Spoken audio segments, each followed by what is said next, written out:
Kamusta mga ka-Aswang Confession? Maganda ba ang gising nyo ngayong araw? Kung hindi, naku okay lang yan dahil ngayong araw, pakinggan nyo na lang ang ating kwento na may kinalaman sa pagluluto. At bago ko simulan ang ating kwento, nais ko munang batiin ang lahat ng mga listeners natin dyan sa May Malate. Maraming salamat po sa patuloy niyong pagsuporta sa ating Aswang Confession. Hello sa inyo sa mga taga Malate. At narito na ang ating kwento.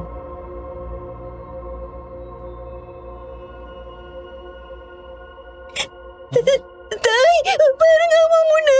Maawa ka sa akin! Huwag po, Itay! Rika, gising. Nananaginip ka. Huwag po, Itay! Tama na po! Ayoko na po! Ayoko na! Oy, gumising ka, Rika. Uy, Tama na po, Itay! Rika! Huwag! Rika! Oh, bakit? Napanaginipan mo na naman ng tatay mo, ano? Si Itay ba siya? Si Itay! Shh, Tana. Huwag ka nang umiyak. Wala na ang itay mo, no? Hindi ka na niya masasaktan. Huwag mo na siyang isipin. Kaya lagi mo siyang napapanaginipan dahil palagi mo siyang iniisip. Kaya ka lang laging natatakot. Matuto kang harapin at labanan ng takot mo, bakla. Maging matapang ka dahil yan ang magiging sandata mo sa buhay. Huwag mo ikulong ang sarili mo sa nakaraan. Ang importante ay ang ngayon. Paano ako magiging matapang kung ganitong itsura ko? Bata pa lang ako.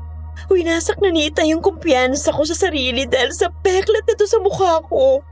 Paano ko haharapin ang bukas kung habang buhay kong dadalhin ang pangit na mukhang to? Huwag mo hayaan na talunin ng takot ang puso mo. Matuto kang mangarap, Rika. Hindi ang iyong nakaraan o ang itsura mo ang magdidikta ng kinabukasan mo. Malay mo, ang peklat sa mukha mo ang magdadala ng swerte sa buhay mo.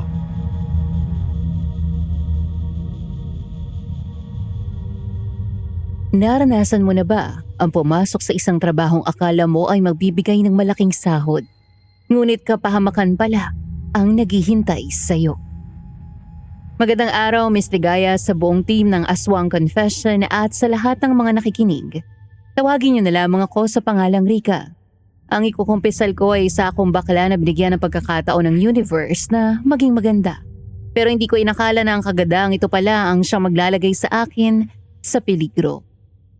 Paalala, medyo sensitibo ang tema ng kwento ko kaya gabayan po natin ang mga batang nakikinig.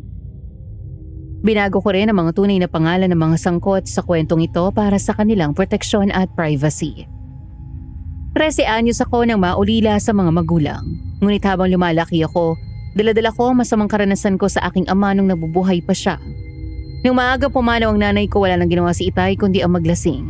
Isang gabi umuwi siyang lasing na lasing. Pumasok siya sa kwarto ko at ginawa niya ako ng kahalayan. Sa madaling salita, nakaranas ako ng pang-aabuso mula sa sarili kong ama. Hindi lang isang beses nangyari yon, kundi paulit-ulit. Ilang beses akong nagtangkang tumakas ngunit palagi niya akong tinatakot na papatayin niya kapag nahuli niya ako. Hanggang sa isang gabi umuwi na naman siya na naglasing at sinubukan niya ulit akong galawin. Tumanggi na ako dahil hindi ko na kayang sikmurain ang mga ginagawa niya sa akin. Nagalit siya at ibinuhos sa mukha ko ang kumukulong tubig na pinapainit ko. Sa sobrang takot ko na baka mapatayin niya ako, itinulak ko siya ng malakas at natumba siya. Doon ako nagkaroon ng pagkakataon na makatakas.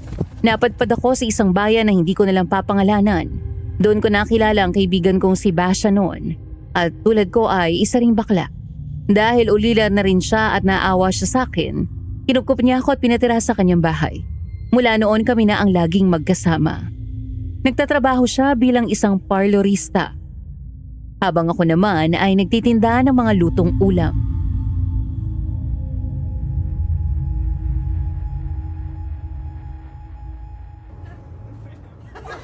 Mga suki, bili na kayo ng lutong ulam ni Rika.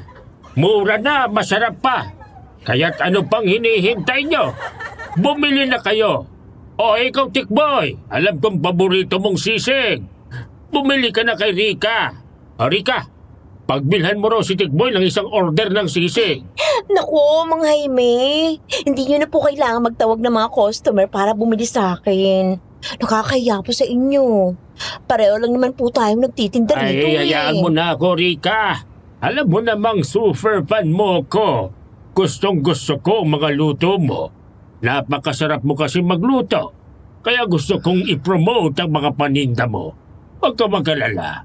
Libre lang ito at walang bayad. Isa pa, huwag kang mahihiya.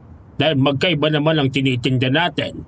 Mga kakanin naman ang itinitinda ko. Kahit na po, nahihiya pa rin ako. Pero salamat po dahil sa pagtawag niyo sa mga customer. Mas marami ang bumibili ng mga lutong ulam ko. Hindi rin po ako papayag na libre lang ang ginagawa niyong pagpo-promote sa paninda ko. Kaya mabili na po kayo ng gusto niyong ulam at bibigyan ko kayo. Para hindi na po kayo magluto sa bahay. Pasalubungan niyo na rin po ang mga apo Ay, niyo. nako. Salamat, Rika. Nakakahiyaman pero siguradong matutuwa ang mga apo ko kapag nag-uwi ako ng ulam na galing sa iyo. Gustong gusto rin kasi nila ang mga luto mo. O siya, sige, bigyan mo na lang ako ng minuto. Paborito yan ng mga apo ko. Sige po. Sasamahan ko na rin po ito ng nilagang baka para may sabaw kayo. Ay, maraming salamat, Rika. Napakabait mo talaga. Rika, bakla! Mabuti naman at naabutan pa kita rito, no? Kapag naubos na mga paninda mo, sabay na tayong uuwi, ha? Oh, Mang Jaime! Hindi pa rin po pala kayo umuuwi. Eh, uuwi na rin. Pinauubos ko lang itong paninda kong sumal. Sayang kasi. O bakit parang kinakabahan ka ba siya? Para kang hindi mapakaliriyan. May problema ba? Oo nga ba siya? Oh, bakit parang namumutla ka? Masama bang pakiramdam mo? May sasabihin ako sa inyo. Nakakita ako ng bangkay ng isang lalaki malapit doon sa patay na ilog. Maraming pulis ngayon doon. Iniimbestigahan nila ang bangkay. O Diyos ko, nang makita ko yon, halos bumaligtad ang sikmura ko. Ano? Bangkay? Bakit nagkaroon ng bangkay doon? Naupo muna si Basha at humingi ng isang basong tubig. Matapos uminom, sa kanya muling ipinagpatuloy ang kanyang kwento.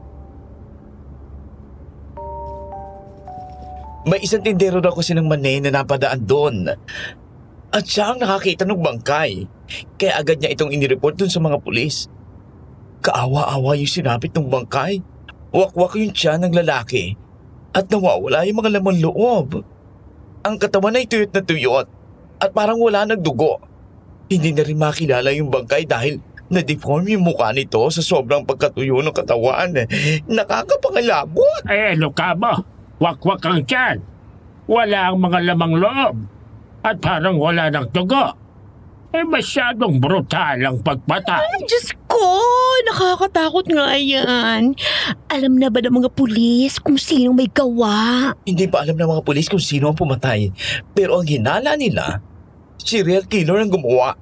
Maaaring ang salarin ay may sira sa pag-iisip o di kaya ay isang notorious na kriminal na nakatakas sa kulungan. Pinagsisisihan ko nga na tinignan ko pa yung bangkay, no? Hanggang ngayon ay nai-imagine ko pa rin ang itsura. Naku, baka hindi ako makakain ng hapunan nito. Nakakatakot kung may gumagalang killer dito sa lugar natin. Kaya nga nagmamadali ako pumunta rito para yayain ka ng umuwi. Baka mamaya ay makasalubong pa natin yung killer na yun, no? Kapag nagtagal pa tayo rito. Hindi killer ang may gawa noon, kundi aswang. Aswang lang ang pwedeng makagawa ng ganong kagrabing pagpatay. Aswang? Teka, totoo po ba na may mga ganong nilalang? Hindi po ba katang isip lamang yung mga aswang? Meron po ba talaga noon? Totoo ang mga aswang. Sa probinsya kung saan ako lumaki, may mga aswang.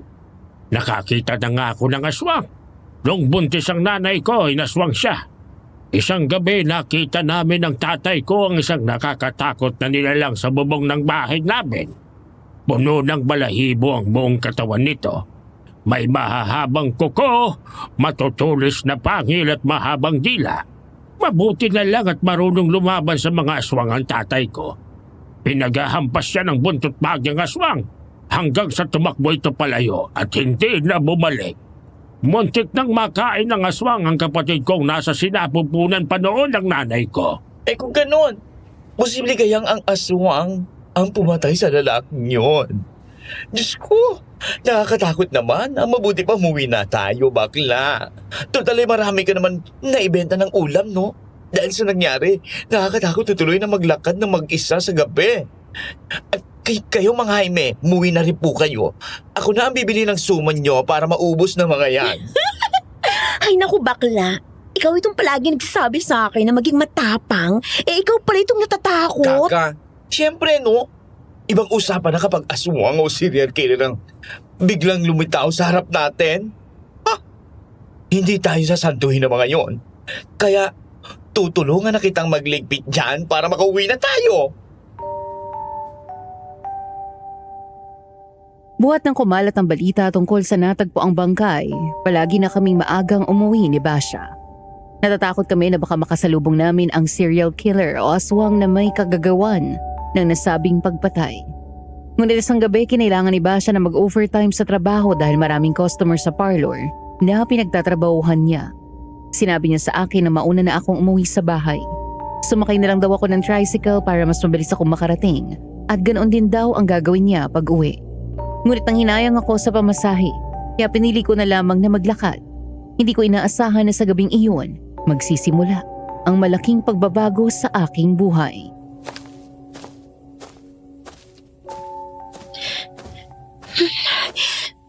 Sayang din kasing ibabayad ko sa tricycle kaya lalakarin ko na lang. Hindi naman ganun kalayong bahay. Teka, sandali. Parang may sumusunod sa akin. Naramdaman ko ang nagmamadaling yabag ng mga paa sa aking likuran. Nang lumingon ako, laking gulat ko na makita ang tatlong lalaking sumusunod sa akin. Hindi ko sila kilala. Mukha silang mga kontrabida sa pelikula, kaya bigla akong kinabahan.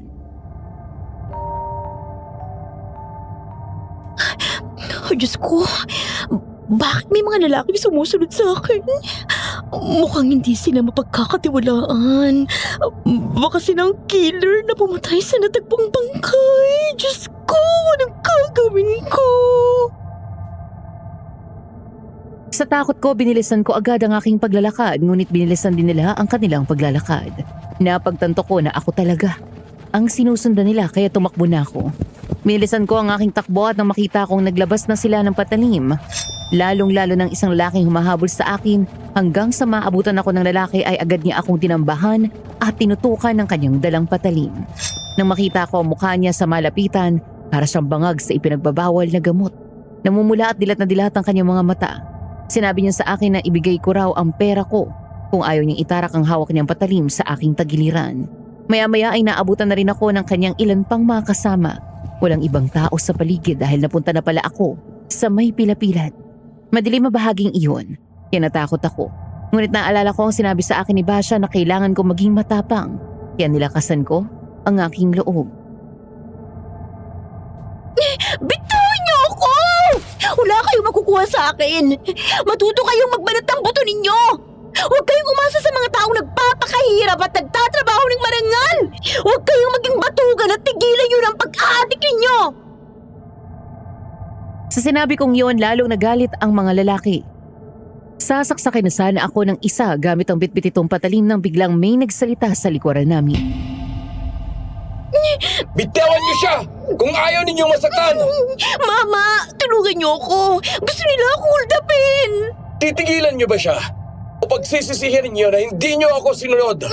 Sabing bitiwan niyo ako, Wayne. Nasasaktan ako! Biglang dumating ang isang lalaki na may mahabang buhok hanggang balikat.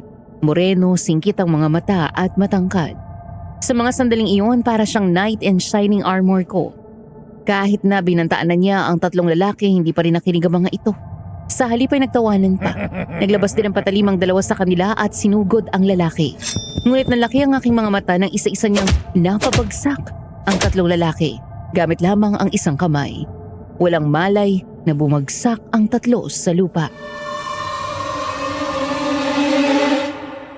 Ayos ka lang ba, miss? Ayos lang ako. Maraming salamat sa pagtulong mo sa akin. At saka, huwag mo akong tawaging miss. Hindi naman ako tunay na babae. Ano? Hindi ka... I'm sorry. Ang akala ko talaga babae ka kasi boses babae ka. At saka ang korte ng katawan mo pambabae. Hindi ko nahalata. Pero hindi ako sexist ha. Nagulat lang ako. Para ka kasing babae. Okay lang. Ang totoo, maraming nakakapansin na boses babae nga raw ako at mukhang babae sa unang tingin. Kaya yung iba kong suki sa karinderya, napagkakamalan akong babae. Pero kapag nalaman na nila na bakla ako, bigla na lang silang matatawa at sasabihin na dengue ko raw sila. Anong magagawa ko? Ganito ang itsura ko. May karinderya ka? Ibig sabihin, magaling ka magluto? By the way, ako nga pala si Dr. Garrett Belliflor. Napadaan lang ako rito nang makita ko na pinagtutulungan ka ng 3 adik na yon. Doktor ka? Yes. I'm a plastic and reconstructive surgeon. Bakit? Hindi ba halata sa itsura ko? Hindi naman sa ganun. Hindi lang ako makapaniwala na nagawa mo yun kanina. Ako nga pala si Rika. Rika na lang itawag mo sa akin, Doc. Mabantot kasing pakinggan ang totoo kong pangalan eh.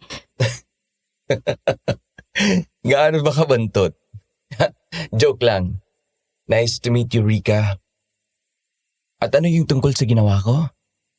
Yun bang ginawa ko sa mga adik na yan? Marunong ako sa self-defense. Kaya sanay ako makipaglaban sa mga taong loko-loko. Sandali. Hindi mo sinagot yung tanong ko. Magaling ka bang magluto? Sabi ng mga customer ko at mga suki ko, magaling daw akong magluto kaya binabalik-balikan nila. Really? May kaibigan kasi ako na nangangailangan ng tagaluto. Baka interesado ka. Malaki ang sahod. 80,000 kada buwan. Pero doon, stayin ka sa bahay niya. Huwag kang mag-alala. May 1 araw kang day off. 80,000? Oo, 80,000. Ano? Interesado ka ba? 80,000? Mahirap tanggihan ang ganong kalaking sahod. Kaya naging interesado ako sa sinabi niya. Malaking sahod, Doc. Kailangan ko talaga ng malaking kita para makapag-ipon ako ng pampatayo ng sarili kong karinderya.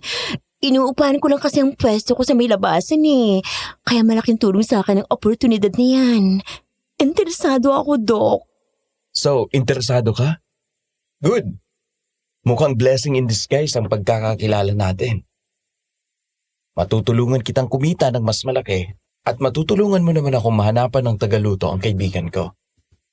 Kaso, may isang problema. Anong problema, Doc?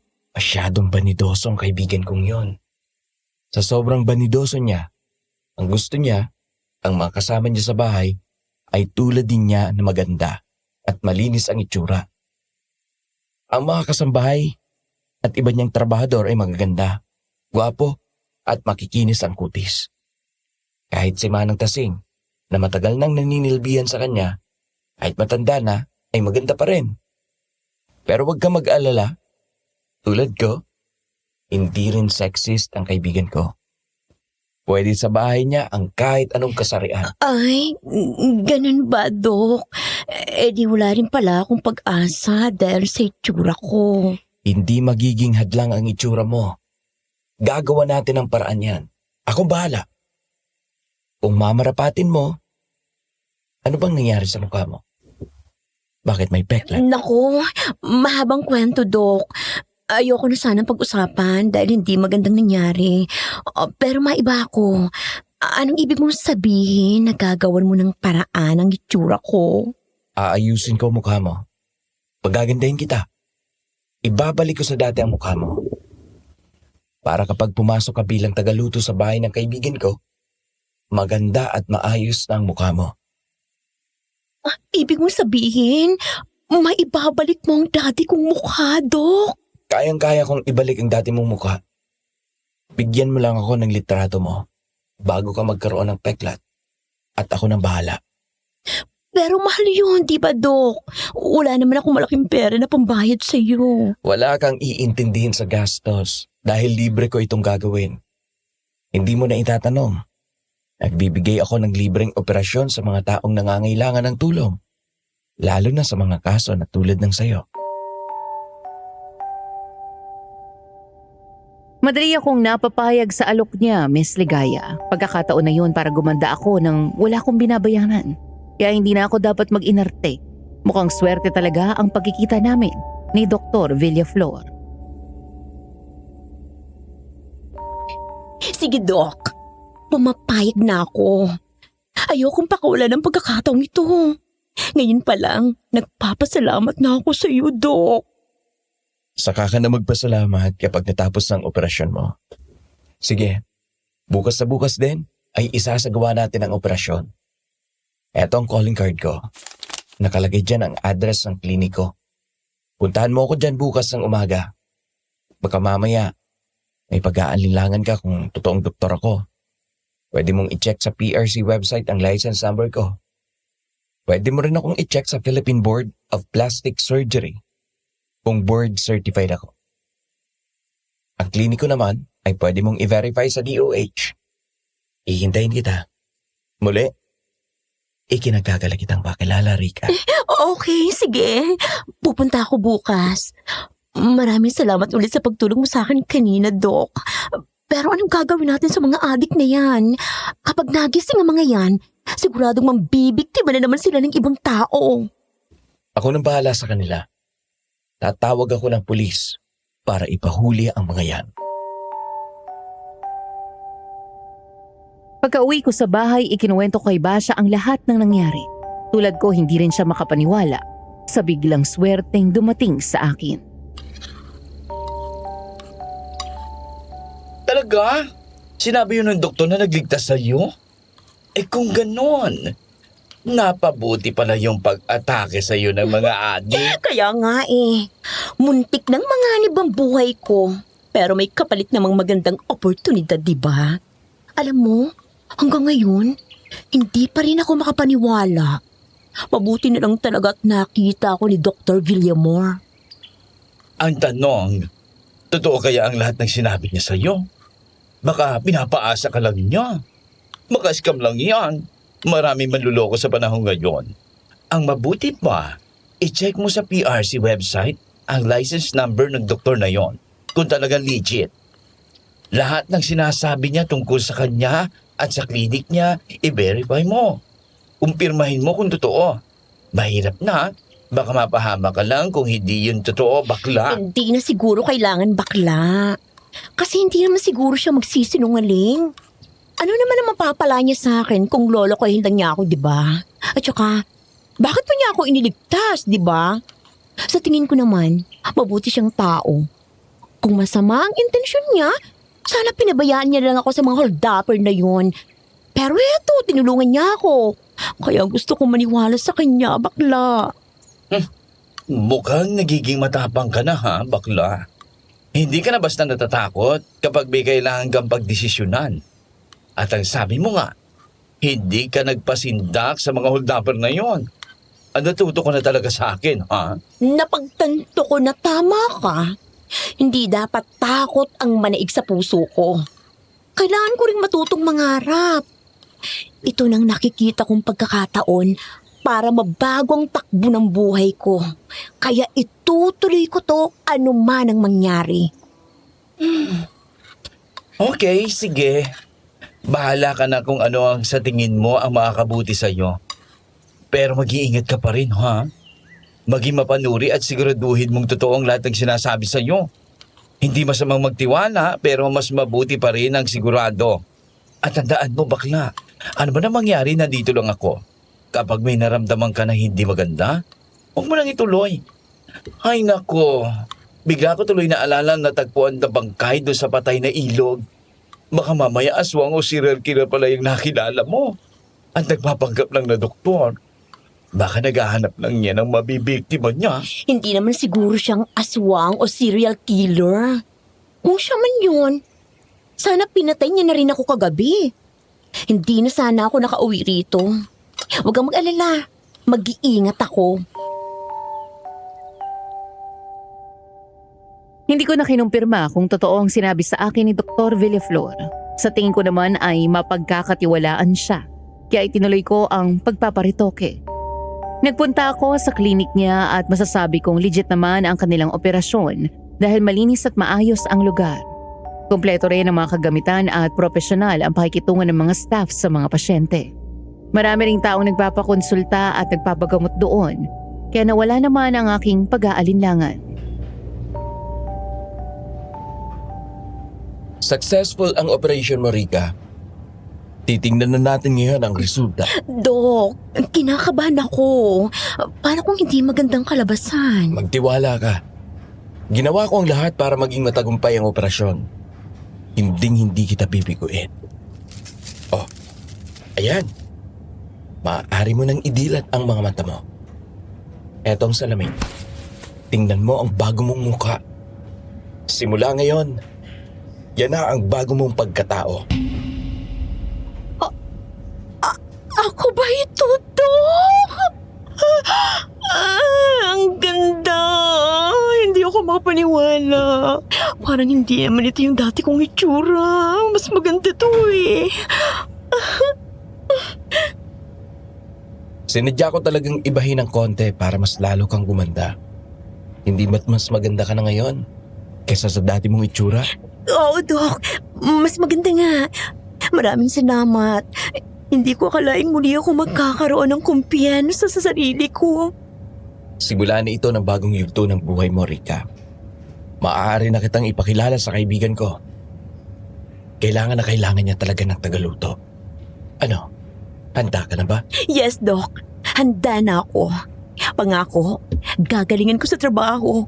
Hindi ko sasayangin ang pagkakataon na ibinigay mo sa akin. Mabuti kung ganon. Nga pala, kasabay ng pagbabago ng iyong mukha, kailangan mo ring magpalit ng pangalan.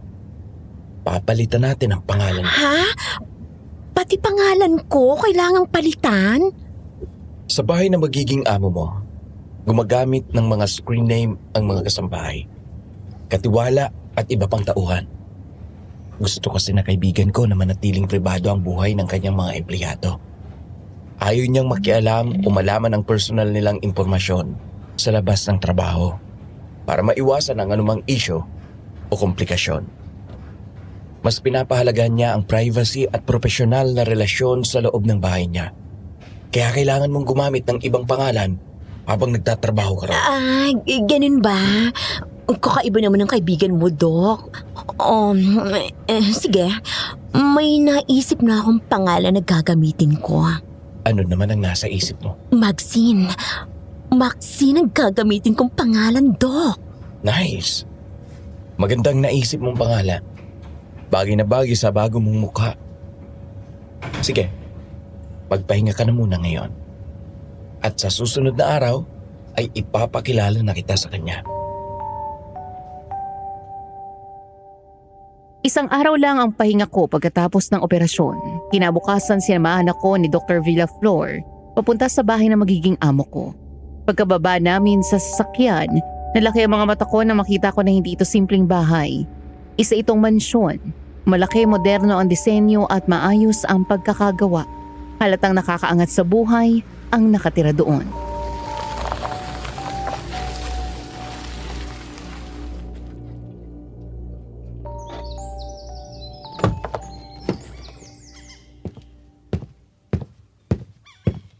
Wow! Ang ganda't ang laki naman ng bahay na yan, Doc. Sigurado po ba na dyan ako magtatrabaho bilang tagaluto? Oo. Yan ang bahay ng kaibigan ko. Diyan ka magsisilbi bilang tagaluto. Bakit? Hindi ka ba makapaniwala na diyan ka pansamantalang titira? Hindi ko lang talaga inasahan na ganyang kalaki ang bahay na magiging amo ko, Doc. Marami pa silang nakatira dyan? At ano bang trabaho ng kaibigan mo at may ganyan siyang kalaki at kagandang bahay?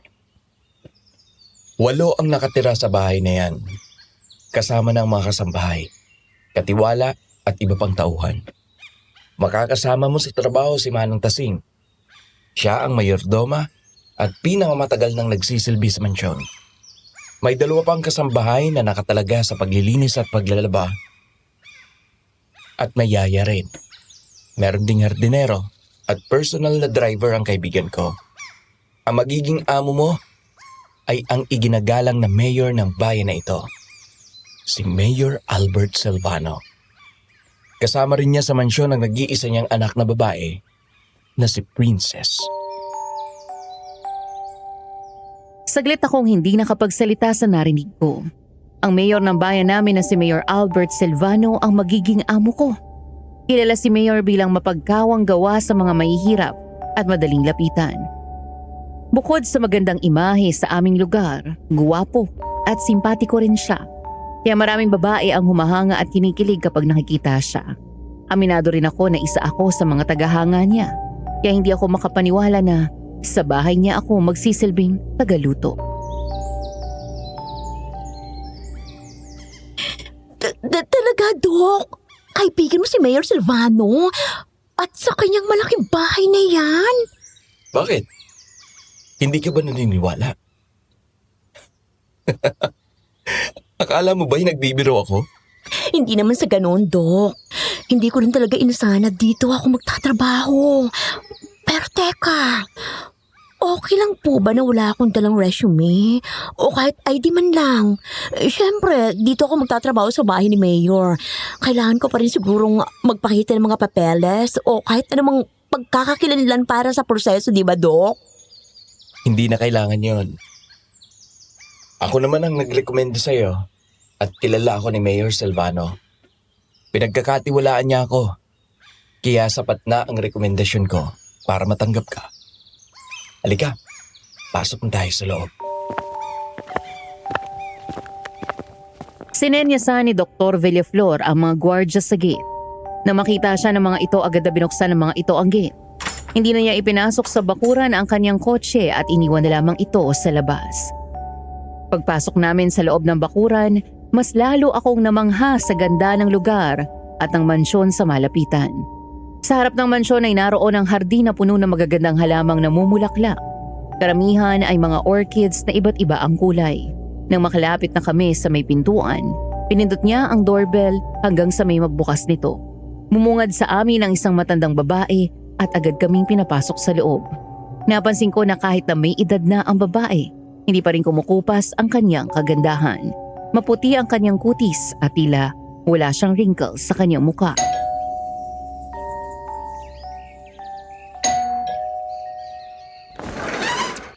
Good morning, Manang Tasing. Narayan po ba si Albert? Ay, good morning din po, Doc Garrett. Nasa itaas po si Sir. Ano po ang kailangan niyo sa kanya? Pakisabi po sa kanya, nakasama ko na yung inirekomenda kong tagaluto. Siya nga po pala si Maxine. Maxine? Siya si Manang Tasing, ang mayordoma rito. Magandang araw po. Ako po si Maxine.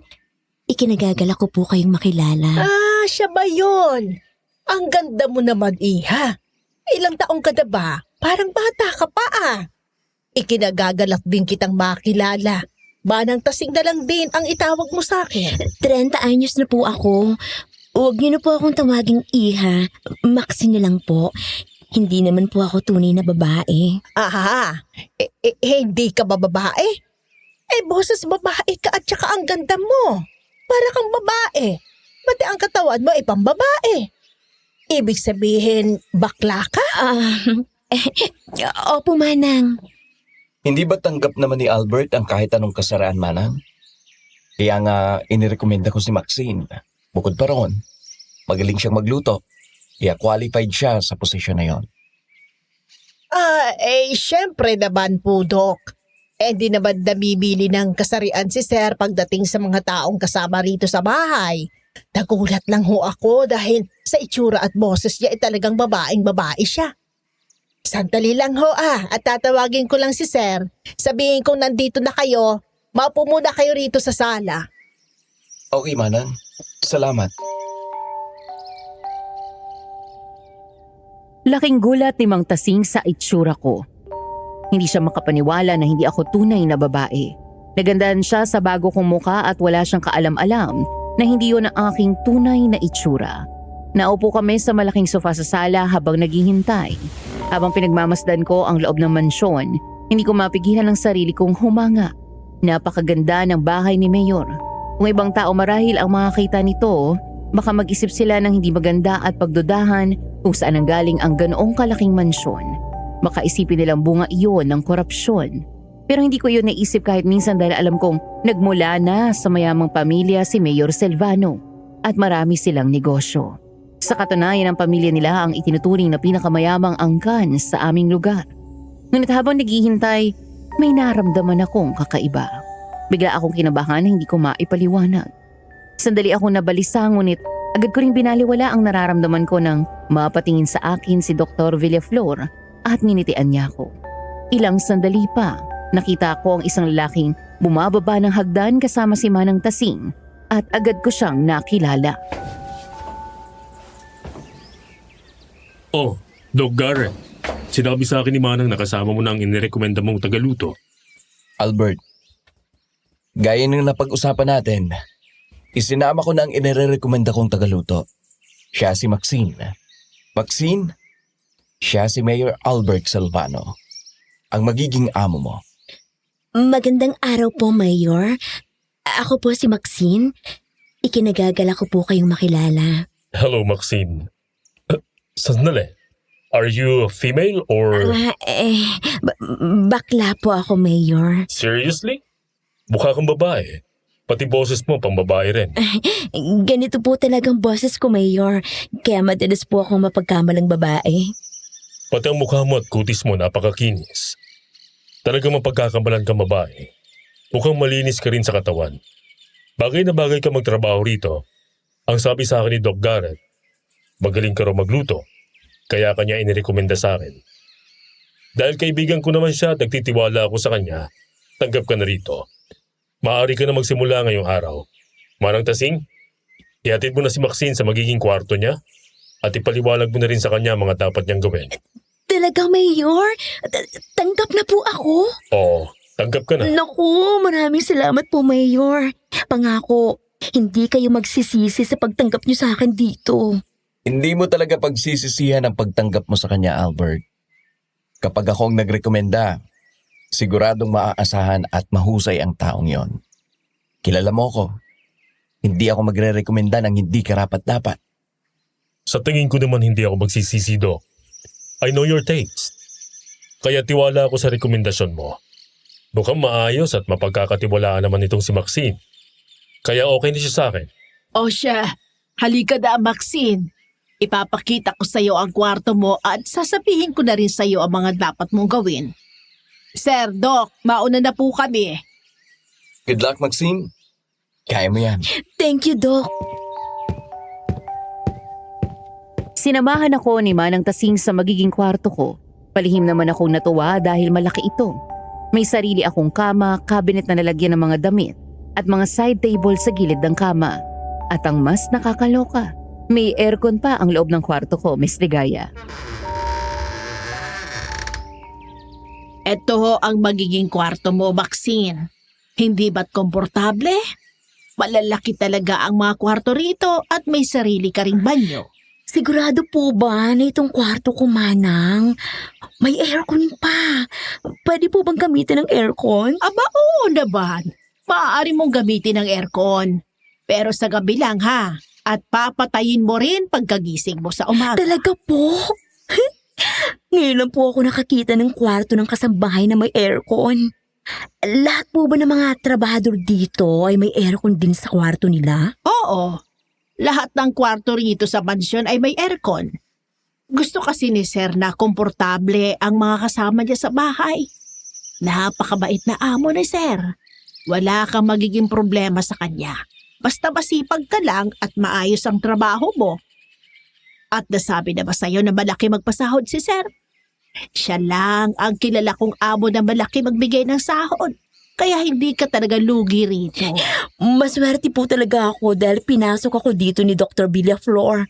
Mabuti nilang po talaga ako ang inirekomenda niya. Maswerte ka dahil wala ring arte si Sir sa pagpili ng mga trabahador dito sa bahay. Bukas siya sa kahit anong kasarian. Alam mo, ilang beses na rin nagrekomenda yan si Doc Garrett kay Sir ng mga trabahador dito sa mansyon. Hindi ikaw ang unang inirekomenda niya rito. 2 beses na siyang nagdala ng mga baklang trabahador dito. Noong nakaraang taon, isinama niya rito si Perry. Isa ring magandang bakla at boses babae rin na tulad mo. Ang inaplayan niya rito ay tagalinis. Pero 1 taon lang siya rito, bigla na lang umalis. Hindi man lang nagpaalam. Ganon din ang nangyari sa daon na pangbaklang inirekomenda ni Doc Garrett. Yung daon na kay Perry, si Hans na dati ring tagaluto ay nag-iwan lang ng sulat at sinabing uuwi na raw sa probinsya. Bigla akong kinabahan sa sinabi ni Manang Tasing. Bakit hindi nagtatagal ang mga baklang trabahador sa mansyon? Dahil dito agad kong inusisa si Manang tungkol sa bagay na yun. Bakit po hindi sila tumatagal, Manang?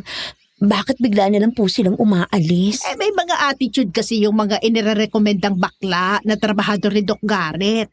Yung Hans may pagkabalikot ang kamay. Minsan nahuli raw ni Sir na naghahalungkat sa kwarto niya. Mabuti nga hindi siya inireport sa pulis at pinagsabihan lang. Yung Perry naman, abay palaging pinapatulan ng anak ni Sir.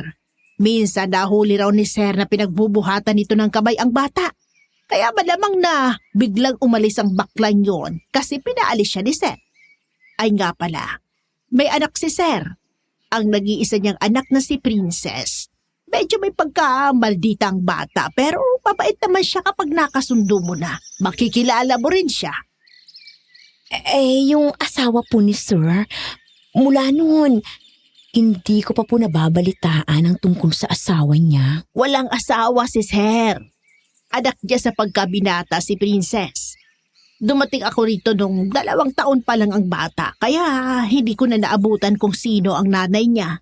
Hindi rin naman nagkikwento si Sir. At saka, bakit po pala kailangang magaganda at may itsurang mga natatanggap na trabahador dito? At kailangan po ba talagang gumamit ng mga screen name? Patakaran na kasi yan ni Sir noon pa. Ang gusto niya malinis tingnan at presentable ang mga trabahador dito. Tungkol naman sa paggamit ng mga screen name, gusto ni Sir na manatiling pribado ang tunay na pagkakakilanlan ng kanyang mga empleyado. Tulad ko, Feli ang totoo kong pangalan. Tasing lang ang screen name ko. O ikaw, ano ang tunay mong pangalan? Ricardo po ang totoo kong pangalan.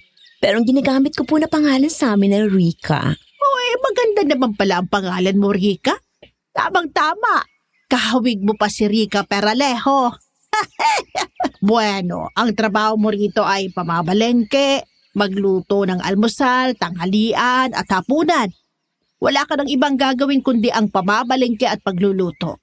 Meat lover ang mga amo natin. Kaya kadalasan mga putahing karne ang gusto nila. Hindi sila gaano mahilig sa gulay at isda. Karne ng baboy, baka, manok, yan ang madalas sila kinakain. Kapag wala ka ng ginagawa, maaari ka magpahinga o gawin ang gusto mo. Hindi naman mahigpit si Sir. Basta maayos at tama ang pagtupad mo sa trabaho mo. Babaya, kapag nakapagluto ka na ng hapunan, ipatikim mo muna sa akin ha. Ako ang unang titikim para masiguro kung magugustuhan ni Sir ang texture ng pagkakaluto ng karne. Medyo masela din kasi sila pagdating sa pagkain ng karne. Gusto nila malambot ang pagkakaluto. At isa pa pala, kapag magluluto ka para sa kanila, huwag mong lalagyan ng kahit anong pampalasa, katulad ng asin at bawang. Dahil allergic ang mga iyon, ang mag-ama. Okay po. Sige, Manang. Tatandaan ko po ang lahat ng sinabi niyo. Mabuti kung ganun. Halika na at ipapakilala kita sa mga kasama natin dito. Pagkatapos akong ipakilala ni Manang Tasing sa ibang trabahador, napansin ko mukhang mababait naman silang lahat at madali kong makakasundo. Kinagabihan, nag-umpisa na akong magluto at dahil mahilig daw sa karne ang mag-amay, nagluto ako ng pork steak, kalderetang baka at chicken galantina para sa hapunan. Nang ipatakim ko ito kay Manang Tasing, aprobado agad sa kanya ang texture ng karne dahil ayon sa kanya, akmang-akma iyon sa panlasa ng mga amo namin. Sa pagkainan, nakaupo na roon si Mayor Albert at ang isang batang babae na sa tingin ko ay ang anak niya. Ikaw ba talaga nagluto ng mga to, Maxine? Gustong gusto ko ang luto mo. Tamang-tamang lambot ng karne. Perfect. Ang sarap nguyain sa bibig. Naku, salamat po at nagustuhan niyo, Mayor. Hindi nga ako nagkamali na tinanggap kita rito, Maxine. Ikaw na yata ang pinakamahusay na tagaluto na nagtrabaho sa akin. Kahit kailan hindi ako biniko ni Doc Garrett. Ano sa tingin mo, Princess anak? Magaling siya, hindi ba? Nga pala, siya ang anak kong si Princess. Princess? Siya ang bago nating tagaluto, si Maxine. Pwede na, Daddy. Hindi naman masama ang lasa. Mas okay to kaysa sa dati nating tagaluto. Hindi ko talaga makain ng mga niluluto nila. Mas gusto kong luto niya, Daddy. Ang mabuti pa, umupo ka na rin dito at saluhan mo kami ng anak ko sa pagkain. Naku, hindi na po, Mayor. Nakakahiya naman po. Mamaya na lang po ako kakain. Sasabay na lang po ako kinamanang tasing. Sa bagay, wala nga palang pampalasa itong mga pagkain niluto mo. Sige, kinamanan ka na lang sumabay mamaya. Nga pala, paano kayo nagkakilala ni Doc Garrett? Ganito po kasi yun, Mayor. Iniligtas po ako ni Doc sa mga lalaki nagtangkang mang-hold up sa akin. Pagkatapos po noon, nasabi ko na nagtitinda ako ng ulam, kaya inalok niya po akong maging tagaluto rito. Maswerte ka at ikaw ang dinala rito ni Doc Garrett. Mula nang umalis ang tagaluto ko rito, nahirapan na ako makahanap ng kapalit. Mabuti na lang at ikaw ang nakilala niya. Good evening, everyone. Aba, nagdi-dinner na pala kayong mag-ama. May I join? Nagulat ako at sabay-sabay kaming napalingon sa pananggalingan ng boses na bigla na lamang sumulpot. Oh! Bakit kayo nagulat sa pagdating ko? Hindi ba niyo inaasahang darating ako? Hindi mo man lang ba ako aalokin na kumain, Albert? Hello, Princess. How are you, baby? Anong ginagawa mo rito, Lani? Hindi ka man lang tumawag bago ka pumunta rito. Bakit? Bawal na ba akong pumunta rito sa bahay mo, Albert? Pinapasok nga ako ng security guard mo eh. Ibig sabihin, welcome na welcome pa rin ako rito. Ano bang kailangan mo, Lani? Gabi na. Hindi ba pwedeng ipagpabukas mo na lang yan? Albert naman, para naman wala tayong pinagsamahan eh. Huwag ka naman ganyan sa akin. Bakit ba mainit ang ulo mo? Teka, sino naman siya? Bago niyong kasambahay? Makahulugang tumingin sa akin ang babae, saka ako sinukat mula ulo hanggang paa. Huwag mong sabihing siyang ipinalit mo sa akin. Sumagot ka, Albert. Siya ba ang bago mong babae? Hindi ko siya babae. Siya ang bago kong tagaluto. Maxine? Iwan mo muna kami. Kumain ka na kasama ni Manang. Sige po, Mayor. At bakit ba siya pinaalis? Ayaw mo bang malaman ko ng babae mong babaeng yon? Princess anak. Tapos ka na bang kumain? Umakyat ka na muna sa kwarto mo at mag-uusap lang kami. Opo, Daddy. Hanggang doon na lamang ang narinig ko, Miss Ligaya. Samantala sa kusina habang kumakain ako ng hapunan, kasama si Manang Tasing. Ano? Darya na naman pala ang babaeng yon.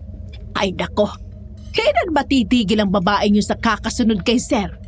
Pabuti na lang talaga at nag-break na sila ni Sir. Nung una pa lang, hindi ko na talaga gusto ang Lani na yun para kay Sir. Napaka-arte niya at mataray pa. Nagulat nga kami kanina nang bigla siyang dumating. Pati ako ay napagkamalan pa niyang babae ni Mayor. Sino po ba siya, Manang? Ex-girlfriend ni Sir ang Lani na yan.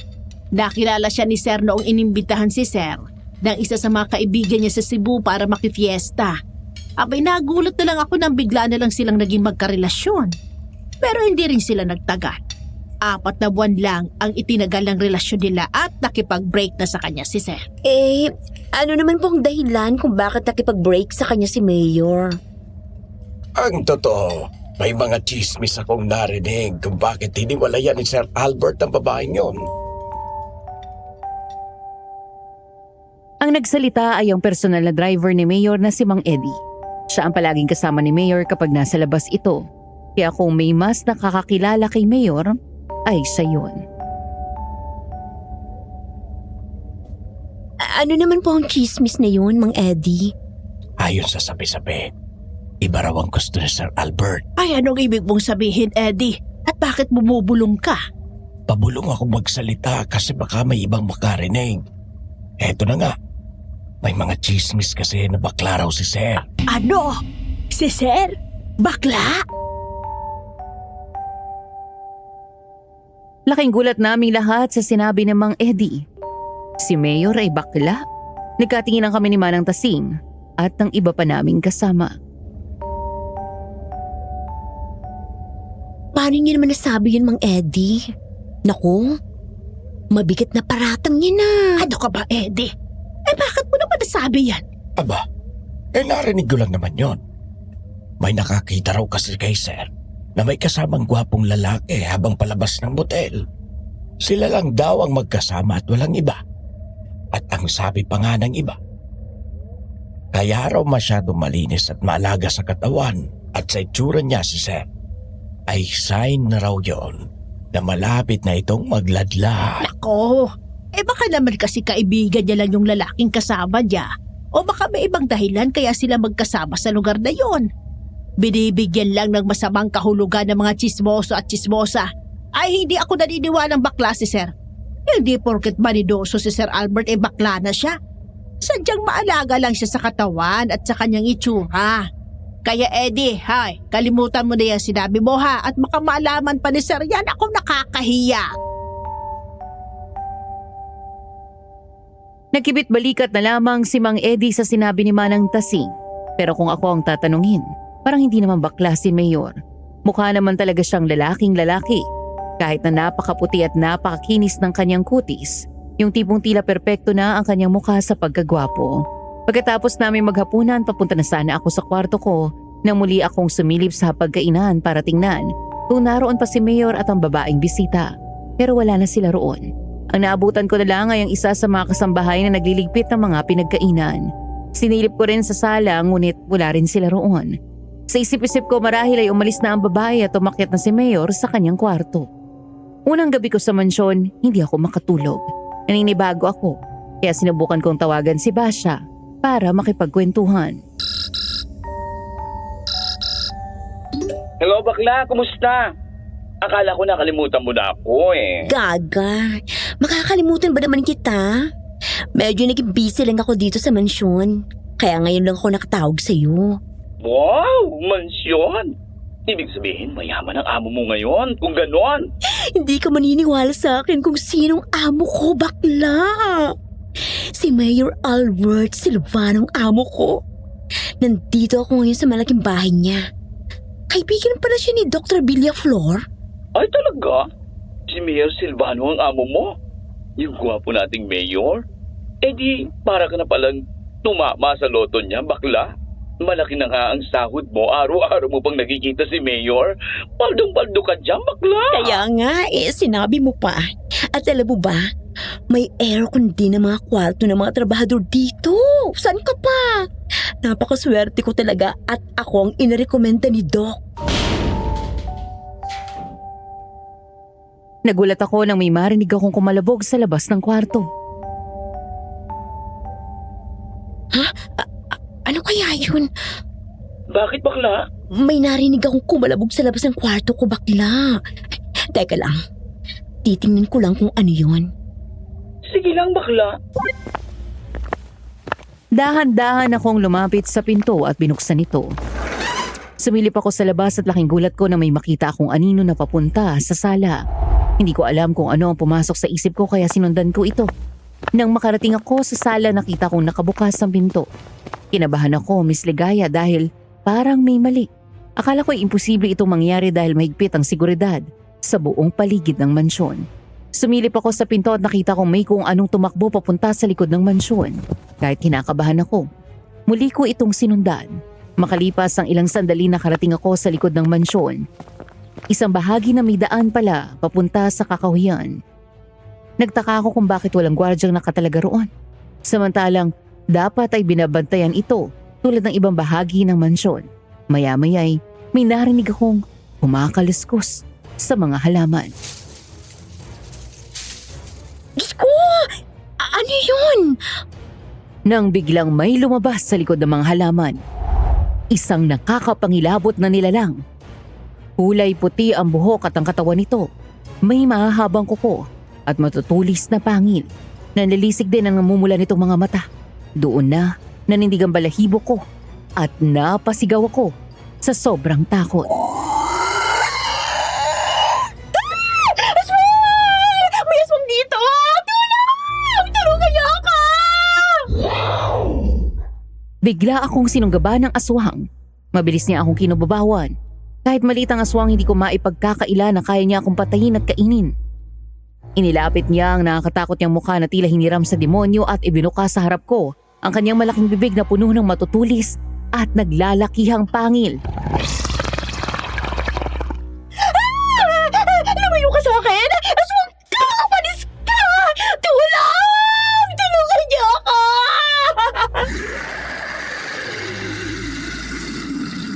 Ngunit bago pa ako malapan ng aswang, may mga dumating na gwardya at pinaputokan ito ng baril. Ngunit hindi ito tinamaan. Sa halip, mabilis itong umalis sa ibabaw ko at nagmamadaling tumakbo, papasok sa masukal na kakahuyan. Takot na takot ako ng mga oras na yun. Inalalayan ako ng isa sa mga gwardya pabalik sa loob ng bahay. Maya-maya nagising sina Mayor at Manang Tasing at agad silang nagtanong kung ano ang nangyari. Anong nangyari? Ano mga putok ng baril na yon? May aswang, Mayor. May aswang na nakapasok rito. Nakita ko siya sa likod ng mansyon. Muntik niya na akong lapain. Ano? Aswang? Ano bang sinasabi mo, Baksin? Anong aswang? Totoo po sinasabi ko, Manang. Kitang-kita ko po ang aswang. Mabuti na lang at tinulungan ako ng mga gwardya. Pinaputok nila ang aswang. Kaya nakatakas ito at tumakbo papunta sa kakahuyan. Kinumpirma ng mga gwardya na totoo ang sinasabi ko tungkol sa mga aswang. Dahil sa nangyari, mas pinahigpitan pa ni Mayor ang seguridad sa mansyon. Ako naman ay binigyan ni Manang Tasing ng isang basong tubig para mahimasmasan at kumalma. Ay, Diyos ko, mabuti na lang at hindi natuloy ang masamang balak ng aswang na yun. Saan kaya galing yun? Iyon marahil ang gumagalang aswang dito sa bayan. Yung natagpong bangkay ng lalaki na patay sa ilog na wakwak ang tiyan at nawawala ang mga laman loob. Siguradong ang aswang na yun ang gumawa. Sinabihan ko ng mga gwardya na higpitan pang pagbabantay. Sigurado akong hindi na makakapasok dito ang aswang na yon. Ano bang itsura ng aswang na nakita mo, Baksin? Kulay itim po ang balat niya, Manang. May mahahaba siyang kuko, matutulis na pangil, at naglilisik ng mga mata. At saka, may napansin pa ako sa kanya. Maliit lang siya. Ang height niya, parang 10 taong gulang na bata. Isa siyang batang aswang. Batang aswang? Opo, Manang. Pero kahit bata siya, napakalakas niya at nakakatakot. Ay, Diyos ko. Saang impyerno kaya nanggaling ang aswang na yun? Nakakatakot naman. Huwag na natin pag-usapan yan. Baka dadagdag lang yan sa takot ni Maxine. Ang mabuti pa, bumalik na kayo sa inyong mga kwarto at magpahinga na. Wala na kayong dapat ipag-alala. Hindi na makakapasok dito ang aswang na yon. Maxine, hindi ka ba nasaktan kanina? Wala ka bang natamong galos o sugat mula sa aswang na yon? Wala po, Mayor. Hindi niya naman po ako nasugatan o nagalusan. Mabuti naman kung ganon. Sige na. Magpahinga na kayo ni Manang. Ay, sige po, Mayor. Baksin, halika na. Magpahinga na tayo. Hindi ako nakatulog ng gabing iyon, Miss Ligaya. Bumabalik sa isip ko ang nakakatakot na itsura ng aswang. Kung hindi dumating ang mga gwardya, siguradong patay na ako dahil nilapa na ako ng mga aswang. Nagdasal ako at nagpasalamat sa Diyos dahil ikatlong buhay ko na ito. Una, niligtas ako ni Dr. Villaflor sa mga holdapper na adik tapos nakaligtas ako sa aswang. Nakalimutan ko na nga na tawagan ulit si Basha para ipaalam sa kanya ang nangyari sa akin. Ngunit nagdadalawang isip akong sabihin sa kanya dahil sigurado akong mag-aalala lang siya sa akin. Kaya nagsend na lang ako sa kanya ng message na nakalimutan ko na siyang balikan dahil nakatulog na ako. Sasabihin ko na lang sa kanya ang nangyari kapag nagkita kami sa day off. Samantala nung gabing iyon, nagtungo si Mayor sa kwarto ng kanyang anak na si Princess. Princess, anak, ano yung ginawa mo? Alam kong ikaw yon. Kaya sabihin mo ng totoo. Bakit mo inatake si Maxine? Pasensya na po, Daddy. Hindi ko napigilan ang sarili ko. Masyado kasi siyang mausisa. Kaya muntik na siyang mapahamak. At saka, Daddy, ayaw mo ba nun? Mangyayari din naman sa kanyang nangyari sa dalawa pang tulad niya na nagtrabaho dito sa atin, di ba? Sigurado akong lalabas din ang tunay niyang ugali. Kaya mamamatay din naman siya. Anak, huwag mo akong pangunahan. Ayoko maulit pa ito, ha? Ipinapahamak mo lang ang sarili mo. Paano kung napuruhan ka ng mga gwardya? Ang sabi ko sa'yo, matuto kang magkontrol ng sarili tulad ng ginagawa ko. Tandaan mo, hindi tayo basta nananakit o pumapatay ng tao. Ang pinapatay lang natin ay ang mga masasama. Isang beses lang sa isang taon tayo kumakain ng tao. At dapat ay masasamang tao lang ang ating kinakain. Hindi tayo nang bibiktima ng mababait at inosenteng tao. Nagkakaintindihan ba tayo? Sabihin mo nga sa akin, ikaw bang sinasabi ni Maxine na pumatay sa natagpang bangkay ng lalaki sa may patay na ilog? Sinabi niya kanina na may gumagala raw na aswang sa bayan at yun daw ang pumatay sa lalaki. Ikaw ba yun, anak? Hindi po ako yung Daddy. Wala po akong pinapatay na lalaki. Hindi ba ang huling taong kinain ko ay ang salbahing baklang si Perry? Hindi po ako nabibiktima ng inosenteng tao, Daddy. Naninigurado lang ako, anak. Dahil hindi tayo masamang aswang. Kung kumakain man tayo ng tao, sinisiguro natin na masasama sila at hindi na kailangan mabuhay pa sa mundong ito. Basta ipangako mo na wala kang gagawin kay Maxine. Tulad ng dati, palabasin mo lang ang tunay niyang ugali at kapag napatunayan nating masama siyang tao, ako nang bahala sa kanya. Kinaumagahan, halata sa mga mata ko na kulang ako sa tulog. 3 oras lamang yata ang naitulog ko dahil sa nangyari sa akin nung nagdaang gabi. Maaga akong nagpunta sa palengke para mamili dahil ayon kay Manang Tasing, kaunti na lamang ang laman ng refrigerator. Habang nasa palengke ako, nakasabay ko si Mang Jaime. Mang Jaime, kumusta po? Mamimili rin po ba kayo? Ay, Rika, kumusta ka na? Ang sabi sa akin ni Basya, natanggap ka raw bilang tagaluto sa bahay ni Mayor Salvano. Totoo ba yon? Totoo po yun, Mang Jaime. Sinunarte lang po ako at may nagpasok sa akin doon. Kaya pansamantala ko munang itinigil ang pagtitinda. Mag-iipon po muna ako para sa pagpapagawa ng pangarap kong sariling karinderya. Ayoko na po kasing magrenta. Doon lang din po kasi napupunta ang kinikita ko eh. Pasensya na po kung hindi ko nasabi sa inyo. Ay, ayos lang. Natutuwa nga ako dahil magandang trabaho mo sa bahay ni Mayor. Ang balita ko ay malaki raw magpasahod si Mayor. Kaya napakaswerte mo talaga. Ang nakakalungkot lang, hindi ko na natitikman ang mga luto mo. Namimiss na ng mga apo ko ang lutong ulam mo. Wala na rin akong makausap doon sa pwesto natin. Ako na lang kasing naroon.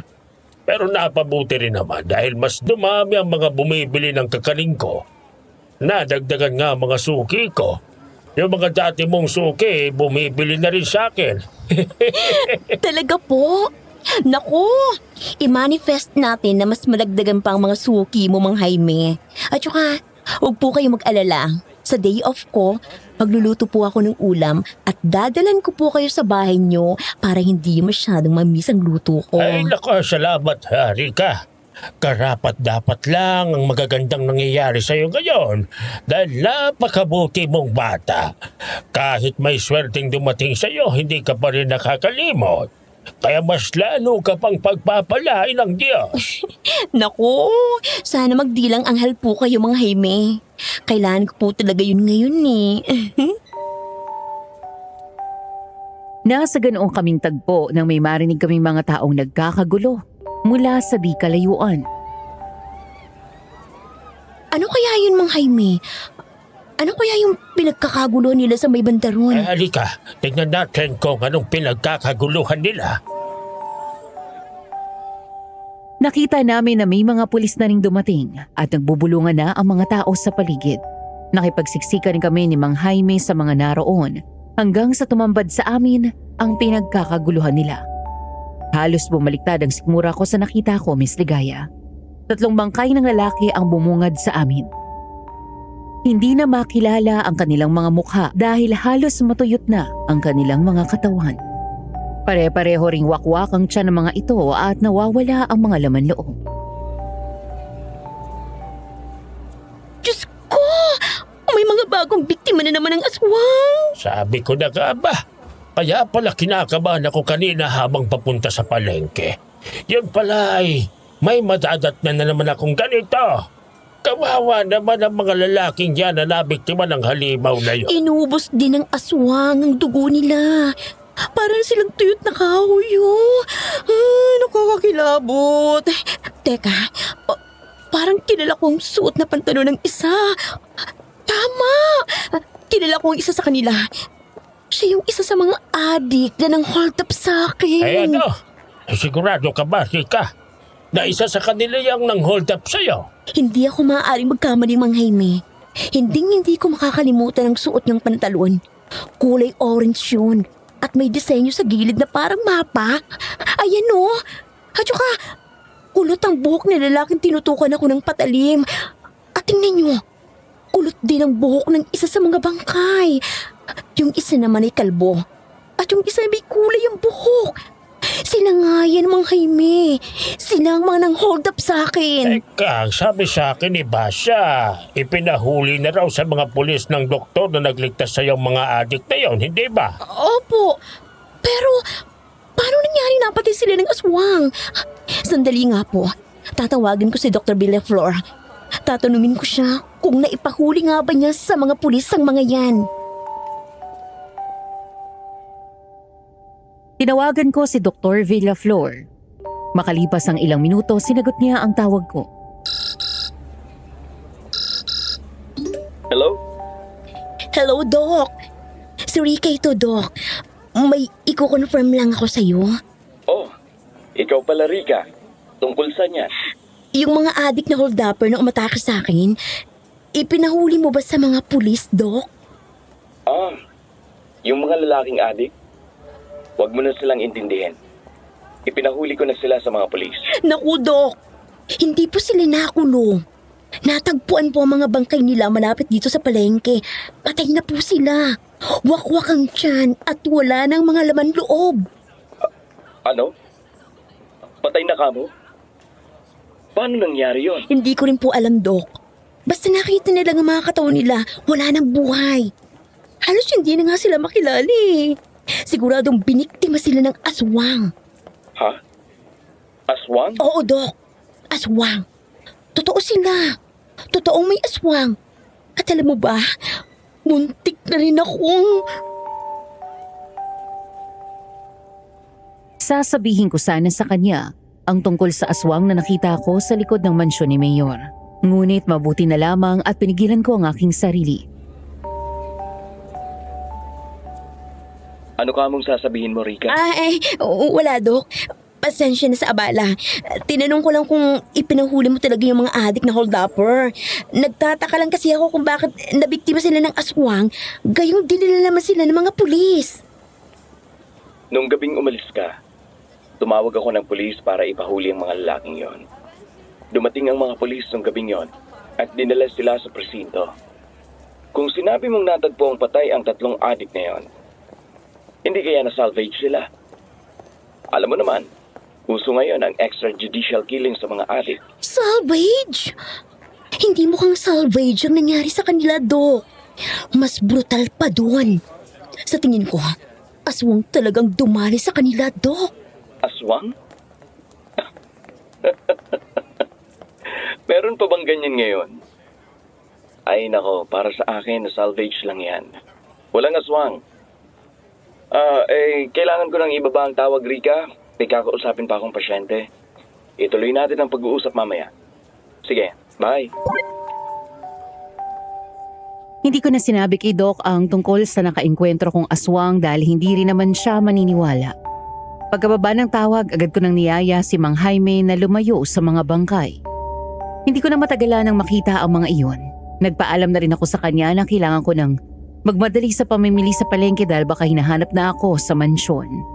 Sinabihan ko siyang palaging mag-ingat at hinabilin kong ikamusta niya ako kay Basha kapag nakita niya ito.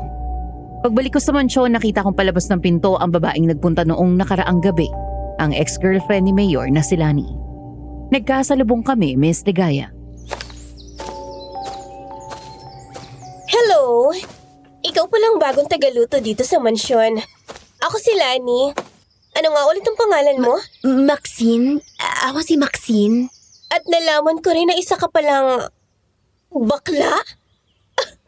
Hindi ko agad nahalata nung una kitang makita. Dahil boses babae ka at mukha kang babae. Hindi na ako magpapaligoy-ligoy. 2 baklang trabador na ang nawawala sa bahay na yan. Gusto mo bang sumunod sa kanila? Anong ibig mong sabihin? Hindi ba malinaw ang sinabi ko sa'yo? Ang sabi ko, kung gusto mong wag magaya sa nangyari sa mga baklang nauna sa'yo rito, umalis ka na. Teka ma'am, mawalang galang na po. Pero bakit naman ako aalis dito? Una po, inirekomenda ako rito ng kaibigan ni Mayor na si Dr. Garrett Villaflor. Pangalawa, malaki ang sahod ko rito at gustong-gusto ko ang trabaho ko. Pangatlo, mababait sila rito, lalo na si Mayor. Kaya, bakit ako aalis? Mukhang hindi mo pa talaga kilala ang amo mo, no? Akala mo ba ay totoong kabaitan ang ipinapakita nila sa'yo? Matagal ko nang kilala si Albert. Kaya sinasabi ko sa'yo, hinding-hindi mo gugustuhin na malaman ang lihim ng pamilyang pinagsisilbihan mo. Kaya kung ako sa'yo, hanggat maaga pa at may pagkakataon ka pa, umalis ka na. Sasagot na sana ako ngunit biglang lumabas ng pinto si Mayor kasama si Mang Eddie. Mukhang may pupuntahan sila dahil formal ang kanyang bihis. Napansin ko rin na napakunot ang noon niya nang makita ang babae. O Lani, hindi ka pa rin umaalis. Aalis na ako. Kinukumusta ko lang ang bago mong tagaluto. O sige, mauna na ako. See you when I see you, Albert. Ay nako, kung wala lang talaga kaming pinagsamahan ng babae niyan, hindi ko rin siya hayaang maglamas-masok dito sa bahay ko. Anong sinabi niya sa'yo, Maxine? Inaway ka ba ng babaeng yun? Hindi naman niya po ako inaway, Mayor. Sinabi niya lang po sa akin kung ginagawa ko raw ng maayos ang trabaho ko. Bakit pati yun kailangan niyang pakialaman? Kahit kailan, napaka-pakialamera ng babaeng yon. Kung ako sa iyo, sir, uutusan ko ang mga gwardya na huwag nang papasukin ng babaeng yun dito. Total, wala na naman kayo, di ba? Ang Eddie, magmumukha naman ako masamang tao kung gagawin ko yon. Maayos ang paghihiwalay namin at itinuring ko pa rin siyang kaibigan. Kaya hindi ko siya basta pwedeng ipagtabuyan o pagbawalan na pumunta rito. Alam naman niya ang limitasyon namin, ngayon wala na kami. Kaya walang problema sa akin kung madalas siyang dumalaw. Huwag lang niyang babastusin o tatratuhin ng masama ang mga trabahador ko. Ibang usapan na yon. Saan ka ba nang galing, Maxine? At ano yung mga dala mo? Namili po ako ng mga pagkain, Mayor. Kaunti na lang daw po kasing laman ng refrigerator, kaya inutusan ako ni Manang Tasing na pumunta sa palengke. May nakita nga po ako rin na hindi kaaya-aya. At ano naman ang nakita mo? Yung nabanggit ko po sa inyo ng mga adik na nagtangkang mang-hold up sa akin, natagpuan po ang mga bangkay nila malapit sa palengke. Wak-wak ang mga tiyan at nawawala ang mga laman loob. Umatake na naman po ang aswang. Sa sinabi ko, tila nagbago ang mood ni Mayor. Bigla siyang natahimik at tila nag-iisip ng malalim. Sir, bakit natahimik ka na riyan? Wala po bang pwedeng gawin para matigil ang pag-atake ng mga aswang na yun? Mayor! Yes. Ano nga ulit yung sinabi mo? Ang sabi ko po, umatake na naman ang aswang, Mayor. May magagawa po ba kayo para matugis ang aswang na yon upang wala ng buhay na mawala? Pero hindi ba't sabi mo ang pinatay ng aswang ay yung mga adik na nagtangkang mang-hold up sa'yo? Hindi ba't karapat-dapat lang na mamatay sila dahil masasama naman silang tao? Pero Mayor, hindi po ba karapatan din ng tao ang mabigyan ng second chance? Paano nila maitutuwid ang mga pagkakamali nila kung agad-agad silang babawian ng buhay? Lalo na sa malupit na paraan, tulad ng ginagawa ng aswang. At saka, paano naman yung mga inosenteng tao na pwedeng madamay? Mga taong pwedeng saktan at patayin ng aswang. Gumawa kayo ng paraan, Mayor. Tulungan niyo ang bayan natin laban sa banta ng aswang. May punto si Maxine, Mayor. Dapat may ginagawa po kayo para masolusyonan ang tungkol sa aswang. Baka sa susunod ay mas dumami pang mabibiktima niya. Hindi natin masasabi kung kailan siya muling aatake at kung sino ang susunod niyang target. Mas mabuti na maagapan natin ito kaysa may iba na namang mapahamak. Ako nang bahala. Kakausapin ko ang hepe ng pulisya para lalo pang higpitan ang pagbabantay sa ating lugar. Gagawin ko ang lahat ng aking makakaya para matigil ng pag-atake ng aswang. Pagkaalis ni na Mayor, pumasok na ako sa loob para ayusin sa kusina ang mga pinamili ko. Habang naglalakad ako, muntik na akong mapasubsob sa sahig nang maapakan ko ang nagkalat na holen. Mabuti na lamang at naibalansi ko ang aking katawan. Kundi ay nadapa na ako at siguradong kakalat sa sahig ang mga daladala ko. May narinig akong bumungisngis sa may hagdan. Paglingon ko, nakita ko si Princess na nakangisi sa akin. Na pagkatapos ay inirapan ako sabay nagmamadaling umakyat patungo sa kanyang kwarto. Princess? May pagkamaldita nga ang batang yun. Pero bata pa rin yun. Kawawa naman kung sisitahin ko. Hayaan ko na nga lang. Total, hindi naman ako nadapa. Nung araw na yon, mukhang susubukan talaga ni Princess ang haba ng pisiko.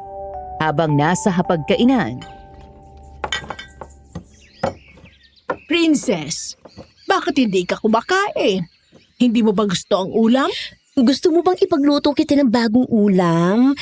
Ano bang gusto mo at iluluto ko? Ngunit sa halip na sumagot, itinapon niya sa sahig ang ulam na nakalagay sa mangkok. Pagkatapos ay inismiran ako. Ay nako, Princess, bakit mo naman ginawa yun? Sayang ang pagkain. Princess, hindi tamang ginawa mo. Maraming taong nagugutom at walang makain. Dapat nating pahalagaan ang pagkain at huwag itong sasayangin. Sige, sabihin mo sa akin kung anong gusto mo at ipagluluto kita ulit. Mabuti na lang at wala rito ang daddy mo. Hindi magandang ugali ang ginawa mo, iha. Pinagpagura ni Maxine ang pagluluto ng pagkain mo kaya sana ay pahalagahan mo ito. Ipagluluto na lang kita ulit, ha? Gusto mo ba ng fried chicken? Sige, sandali lang ha. Ipagluluto kagad kita. Maxine, ikaw na lang ang magpasensya ha. Ganyan talaga ang batang yan eh. Okay lang po, Manang. Naiintindihan ko naman po. Kinagabihan ay inutusan ako ni Manang Tasing na dalhan ng gatas si Princess sa kanyang kwarto. Malakas ang ulan sa labas ng mga sandaling iyon at panay ang kulog at kidlat. Nang pumasok ako sa kwarto ng bata, nakita ko siyang takot na takot. Umiiyak siya habang nagsusumiksik sa gilid ng kama.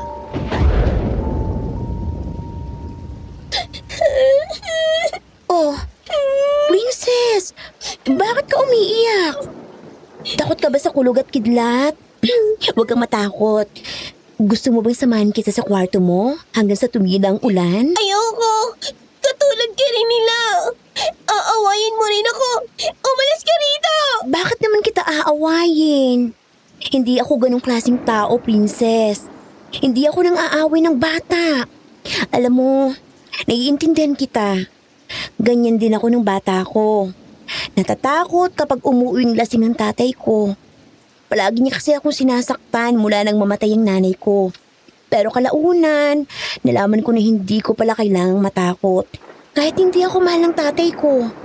Bakit? Kasi may mga tao palang handang magmahal at tumanggap sa akin kung sino ako. Tulad ng mga kaibigan ko.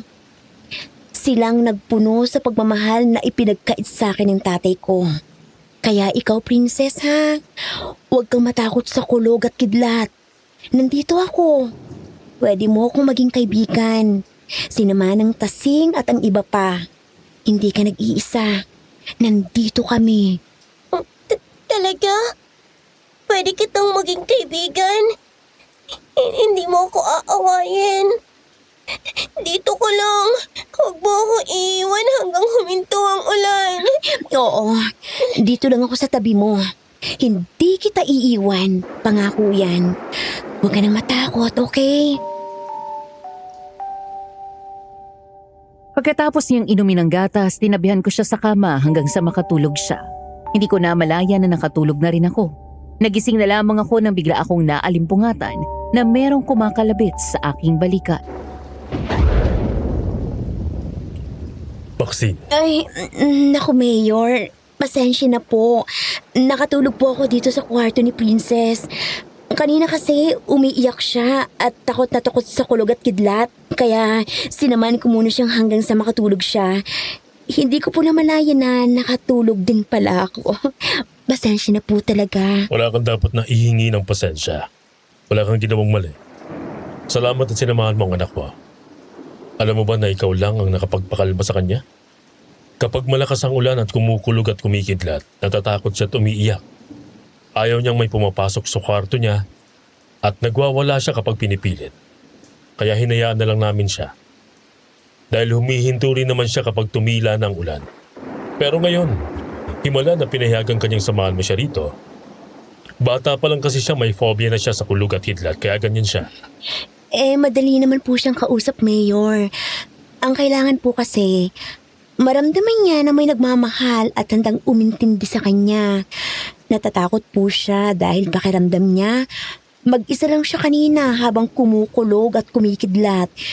Sa mga ganong pagkakataon, kailangan niya ng kakampi. Isang taong hindi siya iiwan at handang umalalay sa kanya hanggang sa kumalma siya. Mabuti kang tao, Maxine. Hindi katulad ng iba. Kung ibang tao yon, malamang hinayaan na lang ang anak kong matakot at umiyak. Pero ikaw, inintindi mo siya. Salamat, Maxine. Walang anuman po, Mayor. Wala po kasi akong kapatid, kaya siguro magaan ang loob ko kay Princess. Lumipas pa ang ilang buwan ng pananatili ko sa mansyon ay mas lalo naging magaan dahil magkasundo na kami ni Princess. Palagi kami naglalaro at nagkukwentuhan kapag tapos na ang trabaho ko. Mas lalo rin kami naging malapit sa isa't isa ni Mayor. Ang akala ko nung una, napakaseryoso niyang tao bukod pa sa napakalinis niya sa kanyang katawan. Ang akala ko mahirap siyang abutin ngunit hindi pala. Simple lang siya. Madaling pakisamahan at masarap kausap lalo na at nakilala ko na siya ng lubusan. Kahit mataas ang estado niya sa buhay, nanatiling nakatapak sa lupa ang kanyang mga paa. Noong mga panahong iyon, tumigil sa pag-atake ang aswang at naging tahimik ang aming lugar. Sa isip-isip ko mukhang epektibo kung ano man ang ginawa ni Mayor para matigil ang pagbibiktima ng aswang.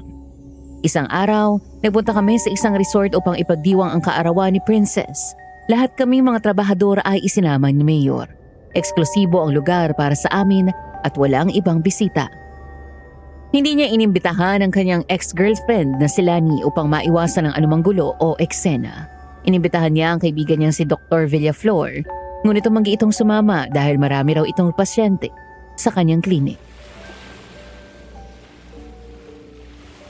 Aba, tuwag-tuwa si Princess Alam mo, gayon ko lang nakitang ganyan siya kasaya. Hindi naman siya ganyan dati Gayon hindi na siya maldita at hindi na rin biglang nagagalit. Palagi na rin siyang nakangiti. Maxine, ano bang ginawa mo sa kanya at nagbago siya ng ganyan? Wala naman po akong ginawa, Manang. Sadyang nahuli ko lang po ang kiliti ng bata. Mabait naman po siya. Ang kailangan lang po ay maramdaman niya na may umuunawa at nakakaintindi sa kanya. Mula nang dumating ka sa mansyon, Maxine, ang laki ng pinagbago ni Princess. Pati na rin si Sir Albert. Mabait na siya. Pero mas lalo pa siyang naging mabait. Ikaw ang pampaswerte sa mansyon. Napakalayo talaga ng ugali mo sa mga nauna sa'yo. Yung dalawang bakla na dating nagtrabaho sa mansyon. Sa una lang mabait, pero hindi nagtagal ay lumabas din ang tunay nilang ugali. Ikaw, hindi ka nagbabago. Tama kayo. Ibang-iba talaga si Maxine. Hindi lang siya masipag at maasikaso kundi marunong din siyang umunawa at magmalasakit sa kapwa.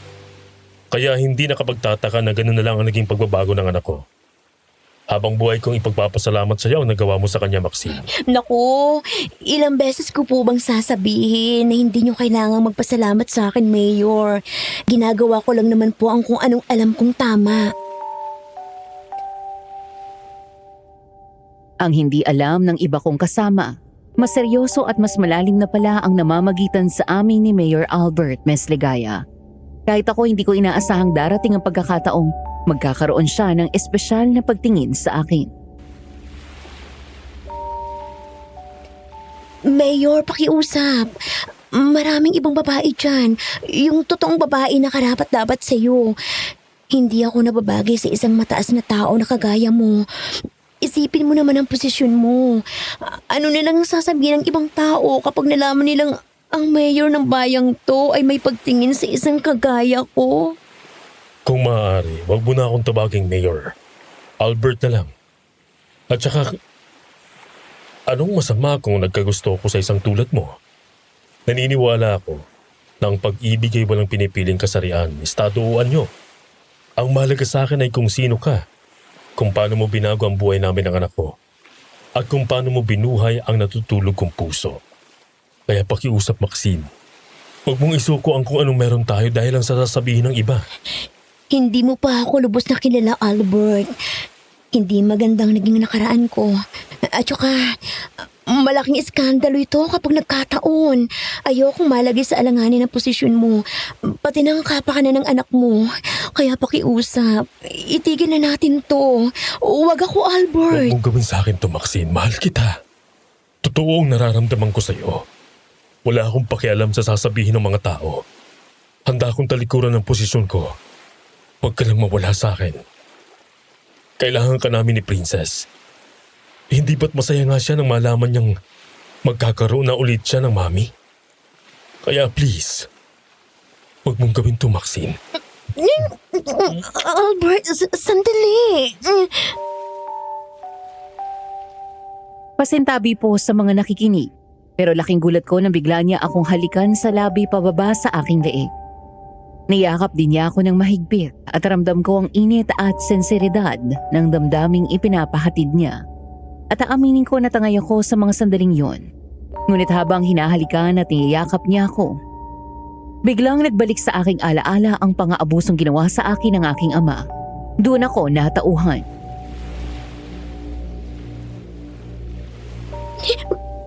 Huwag po.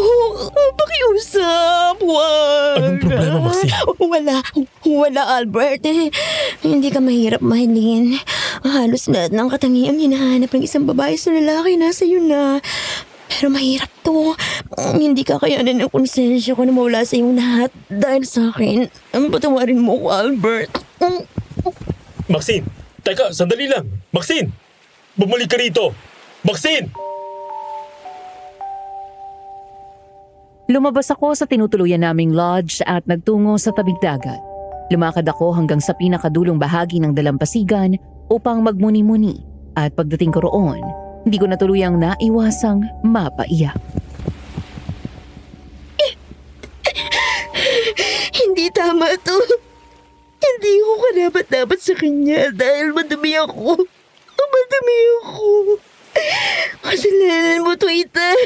Hanggang ngayon, hindi ko pa rin makalimutan ang lahat.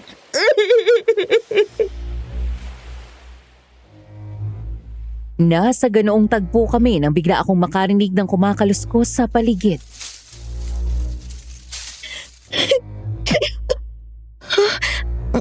Ano yun? Parang may ibang tao. Sino yan? May tao ba dyan?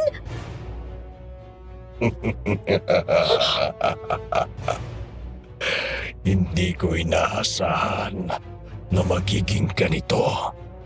Kung akala mo'y swerte ka dahil napunta ka sa mansyon ng mayor ng bayang ito, Nagkakamali ka. Pagsisisihan mo ito.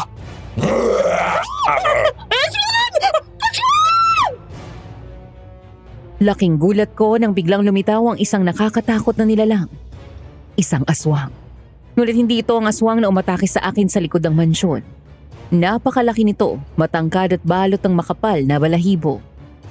Ang mukha nito ay tila sa isang oso at meron itong mahabang kuko, matutulis na pangil at mga matang nandelisi. Akmang susugurin niya na ako nang mabilis akong dumampot ng buhangin at isinaboy iyon sa kanyang mga mata. Walang iya kang bakla ka! Aswang! Lumayo ka sa akin! Mabilis akong tumakbo palayo sa aswang habang sumisigaw at humihingi ng tulong. Tulong! Tulungan niyo ako! May aswang! Tulong! Huwag mo siyang sasaktan! Layuan mo siya! Nagulat ako nang biglang dumating si Albert na may hawak na baril. Kasunod si Namanang Tasing at Mang Eddie. Mayor! Subukan mong lumapit sa kanya at pasasabugin kong ulo mo! Hindi pa tayo tapos. Magkikita-kita pa ulit tayo.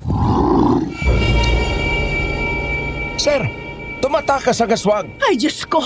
Hanggang dito pa naman may aswang pa rin! Magsinali ka rito! Sinaktan ka ba ng aswang na yon? Hayaan na ninyo. Ang mahalaga wala na siya. Hindi na siya babalik dito dahil babariling ko talaga siya. Sigurado akong mamamatay siya sa baril ko dahil gawa sa pilak ang mga bala nito. Paano kaya nagkaroon ng aswang dito? Wala namang aswang dito. Saan kaya nang galing yon? Okay ka lang ba, Maxine? Hindi ka ba niya sinaktan? Hindi naman. Nasa dalampasigan ako nang bigla na lang siyang lumitaw at inatake ako. Sa susunod, huwag kang lalabas o pupunta kung saan-saan ang mag-isa. Pinag-alala mo ako. Ayokong may masamang mangyari sa inyo. Huwag kayong basta lalayo o pupunta sa kung saan. Naiintindihan mo ba ako, Maxine? Opo, Mayor. Wala akong nagawa nang ikulong niya ako sa kanyang mga bisig, Miss Ligaya. Halos magkatapat na ang aming mga mukha sa sobrang pag-aalala niya sa akin. Hindi niya naisip na nasa tabi lang namin si Namanang Tasing at Mang Eddie. Albert, nariyan si Namanang Tasing at Mang Eddie. Baka mahalata nila tayo. Pasensya na. Sobrang nag-aalala lang ako sa'yo. Ipinapangako ko na hindi ka na muling magagalaw ng aswang na yon. Iba yung aswang na umatake sa akin. Hindi siya yung aswang na nakita ko sa mansyon. Mas malaki at mas mabagsik ito kumpara sa una kong nakainkwentro. Tara, bumalik na tayo sa hotel. Baka magising si Princess at hanapin tayo. Hanggang sa makauwi kami galing sa resort, palaisipan pa rin sa akin ang aswang na umatake sa akin. Sa tono ng kanyang pananalita nang kausapin niya ako, tila kilalang kilala niya ako. Dahil nabanggit niya ang tungkol sa mansyon. Araw ng linggo, day off ko. Kinuwento ko kina Basha at Mang Jaime ang lahat ng mga nangyari. Pati na rin ang tungkol sa relasyon namin ni Mayor Albert. Mabuti. At hindi ka nilapa ng aswang na yung bakla. Oo nga eh. At saka parang kilala niya ako bakla. Kaya natatakot ako. Pangalawang beses na akong inatake ng aswang. Naikwento mo nga sa akin na munti ka nang lapain ng aswang sa bahay ni Mayor. Yun yung gabing hindi mo na sinagot yung tawag ko. Ay naku bakla. Mula na magtrabaho ka ron. Kung ano-ano nang nangyayari sa'yo. Una, yung pag-atake ng aswang. Pangalawa, yung tungkol sa inyong dalawa ni Mayor. Kaloka. Pati puso ni Mayor niyanig mo, te. Hindi talaga ako makapaniwala na ang isang katulad ni Mayor Salvano papatol sa iyo. Ibig bang sabihin, bakla rin siya? Pero may anak siya, di ba?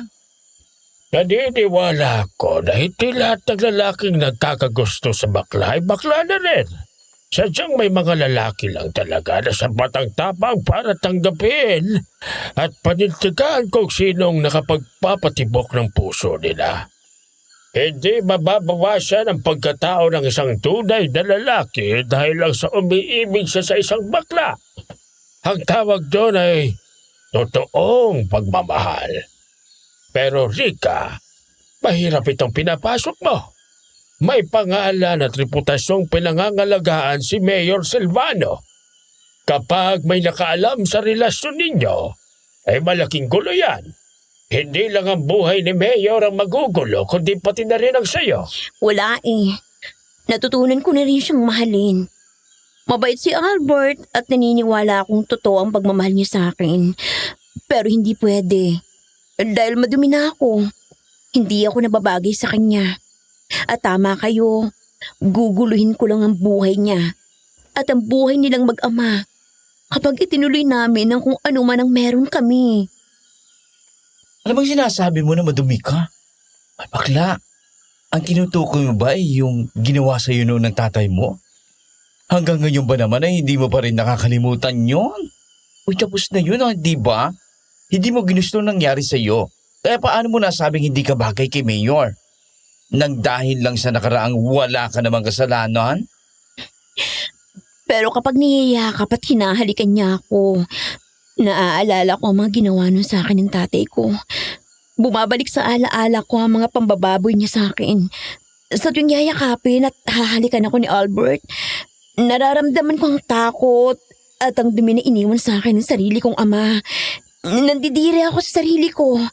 Sobrang bait sa akin ni Albert, kaya pakiramdam ko kapag hinayaan kong mahalin niya ako. Binababoy ko rin ang kabaitan niya dahil sa madumi at sirang pagkatao ko. Hoy, tandaan mo, hindi ka madumi, bakla. Nasa isip mo lang yon. Kung nasira ka man noon, unti-unti mo na itong binuo. Kaya mo lang naman naaalala ang nakaraan ay dahil ngayon mo lang nararanasan ng totoong pagmamahal. Kaya huwag mong ipagkait sa sarili mo ang maging masaya. Pero kung itutuloy mo yan, kailangan mong maging handa sa maaaring maging resulta.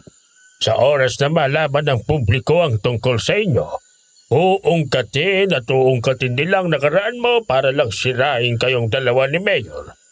Handa ka na bang harapin ang mga mapanghusgang mata ng mga tao kapag naging lamang kayo ng mga chismis at balita? Kailangan mong patatagin ang loob mo, Rika. Dahil ang pag-ibig sa isang makapangyarihang tao, laging may kaakibat na malaking sakripisyo. Gulong-gulo ang isip ko ng mga sandaling iyon. Hindi ko alam kung ano ang susundin ko. Ang sinasabi ba ng isip ko o ang idinidikta ng aking puso? Natatakot akong sumugal.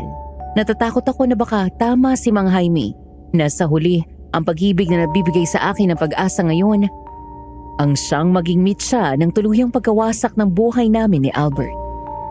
Babalik na ako sa mansyon nang biglang may humintong sasakyan sa aking harapan.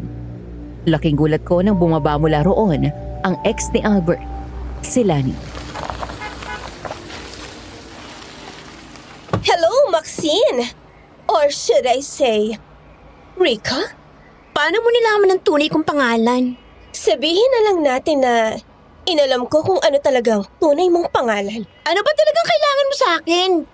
Bakit ayaw mo akong tantanan? Nandito ako para balaan ka. Umalis ka na sa bahay na yon habang maaga pa. Kung ayaw mong pagsisihan na nagpunta ka pa ron. Teka, bakit ba gustong-gusto mong umalis ako sa mansyon? Nagsiselos ka ba? Pinagseselosan mo ba kami ni Mayor? Hindi ako nagsiselos. Binabalaan lang kita para sa sarili mong kapakanan. Ito na ang huling beses na sasabihin ko to sa'yo. Umalis ka na sa mansyon. Nanganganib ang buhay mo. Pwede ba? Tantanin mo na ako. Hindi ko alam kung bakit mo ginagawa ito. Pero isa lang ang masasabi ko sa'yo. Kahit anong gawin mo, hindi ako aalis sa mansyon. Mauna na ako sa'yo. Baka hinahanap na ako ni Mayor. Hindi ko na siya binigyan ng pagkakataong makasagot pa. Agad akong tumalikod at ang mamadling naglakad pabalik sa mansyon at habang naglalakad ako, may narinig akong boses na tumawag sa akin.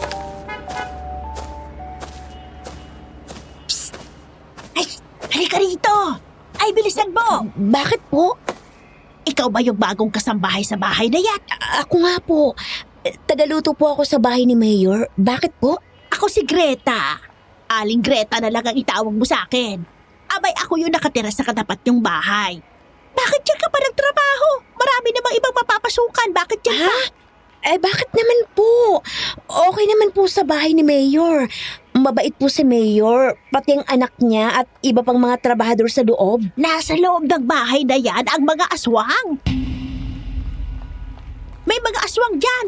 Kaya kung ako sa'yo, umalis ka na riyan habang may oras ka pa. O sige na, papasok na ako sa bahay ko. Tandaan mo yung sinabi ko sa'yo, Ano ha? po? Teka lang, Aling Greta. Paano niyo po nalaman yan? Aling Greta, sandali lang po. Nagmamadaling pumasok sa loob ng kanyang bahay ang matandang babae. Hindi na niya sinagot ang aking tanong. Nawirduhan ako sa mga sinabi niya. Paanong mangyayari na may mga aswang sa loob ng mansyon? Hindi ko na yun pinansin at nagpatuloy ako sa paglalakad papalapit sa mansyon nang biglang may humintong itim na van sa aking harapan. Laking gulat ko nang makita kong bumaba mula roon si Dr. Villaflor.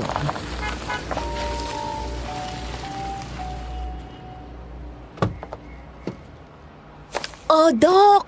Napadalaw ka. Sumama ka sa akin. Halika rito. Teka, ano to? Saan mo ako dadalhin, Doc? Malalaman mo rin. Halika, sumakay ka. Doc, sandali! Nasasaktan ako! Tulong! Tulungan niyo ako! Aba, sisigaw ka ha? Etong sa'yo!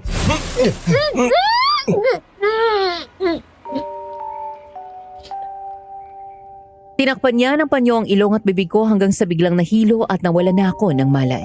Hindi ko na alam kung ano pa ang mga sumunod na nangyari. Nang imulat ko ang aking mga mata, nakita kong sarili ko na nakagapos sa mga kamay at paa habang nakahiga sa isang malaking mesa. Napapalibutan ito ng mga itim na kandila at nang igala ko ang aking paningin, napagtanto ko na nasa loob ako ng isang abandonadong building. Tulong! Tulungan niyo ako! Doc, anong ibig sabihin nito? Alam ko nariyan ka, Doc. Lumabas ka! Oh, narito ako, Rika. Maxine pala. Doc, ano to? Bakit ako nakagapos? Bakit ako nandito? Bakit may mga kandila? Anong kalokohan to? Ayaw gawin ni Albert ang dapat niyang gawin. Kaya ako na lang ang gagawa. Hindi ko inasahan na mahuhulog ang loob niya sa'yo. Kaya ayaw na niyang ituloy ang plano. Anong ginawa mo sa kanya? At tanda niyang talikuran ang napagkasundo namin. Alam mo na ang tungkol sa amin? Paano mo nalaman? At anong ibig mong sabihin na napagkasunduan ninyo? Walang impormasyon ang nakakaligtas sa akin. Lahat ng ginagawa ninyo ni Albert, alam ko. Alam ko rin na may relasyon kayong dalawa. Hanggang ngayon, hindi pa rin ako makapaniwala na pinatulan niya ang isang tulad mong ordinaryong tao. Matagal ko nang alam na bisexual siya. Kaya nga siya iniwan ng nanay ni Princess dahil pumapatol din siya sa kapwa niya lalaki. Pero hindi ko inasahan na ikaw ang magugustuhan niya. Hindi ko akalain na magpapakabobo siya ng ganito. Maswerte ka lang at nakaligtas ka sa resort. Nagawa ka pa niyang ipagtanggol. Nahihibang na siya! Sandali! Sa resort? Nandun ka sa resort? Hindi maaari. Ikaw ba yung aswang na muntik nang umatake sa akin?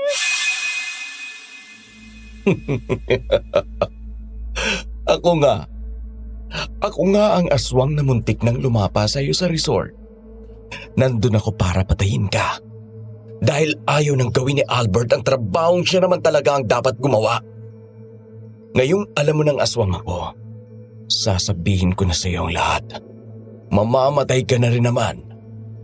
Nung iniligtas kita sa mga adik na holdupper, hindi yun nagkataon lang. Sinadya ko talaga yon dahil naghahanap ako ng baklang ipapasok sa mansyon ni Albert. Sa madaling salita, planado ang lahat. Pati ang pagpaparitoke ko sa mukha mo, parte ng plano. Hindi ka kasi tatanggapin ni Albert kung pangit ka. At dahil plastic surgeon naman ako, pinaganda kita para hindi na ako mag-aksaya ng panahong maghanap pa ng iba. Para sa akin, ikaw ang swak sa panlasa niya. Boses babae ka kasi, na isa sa mga gusto niya sa bakla. Walang hiya ka, Doc. Pinagkatiwalaan kita. Ang akala ko mabait ka at sincere sa pagtulong sa akin, yun pala, niloko at ginamit mo lang ako. Anong balak niyo sa akin ni Albert? Ano? Sabihin mo! Ang totoo, ipinasok kita sa mansyon para maging patabaing baboy. Hanggang sa dumating ang araw na kakatayin ka na. Ang plano, palalabasin ng anak ni Albert na si Princess ang tunay mong ugali. At kapag lumabas na ang masama mong katauhan, saka ka papatayin at kakainin ng mag-ama. Oo, tamang narinig mo. Tulad ko, mga aswang din sina Albert at Princess. Ano? Aswang din ang mag-ama? Oh, Diyos ko! Oo, mga aswang din sila. Pero hindi kami magkalahi. Matagal ko ng kaibigan si Albert. Nagkaroon kami ng kasunduan. Sa bawat 3 masasamang bakla na mapapatay niya, tutulungan niya akong dalhin ang mga kaluluwa nito sa impyerno. Kailangan kong makumpleto ang 3 kaluluwa para muling mabuhay ang pinakamamahal kong asawa. Humingi ako ng tulong kay Albert dahil may alam siya sa itim na kapangyarihan.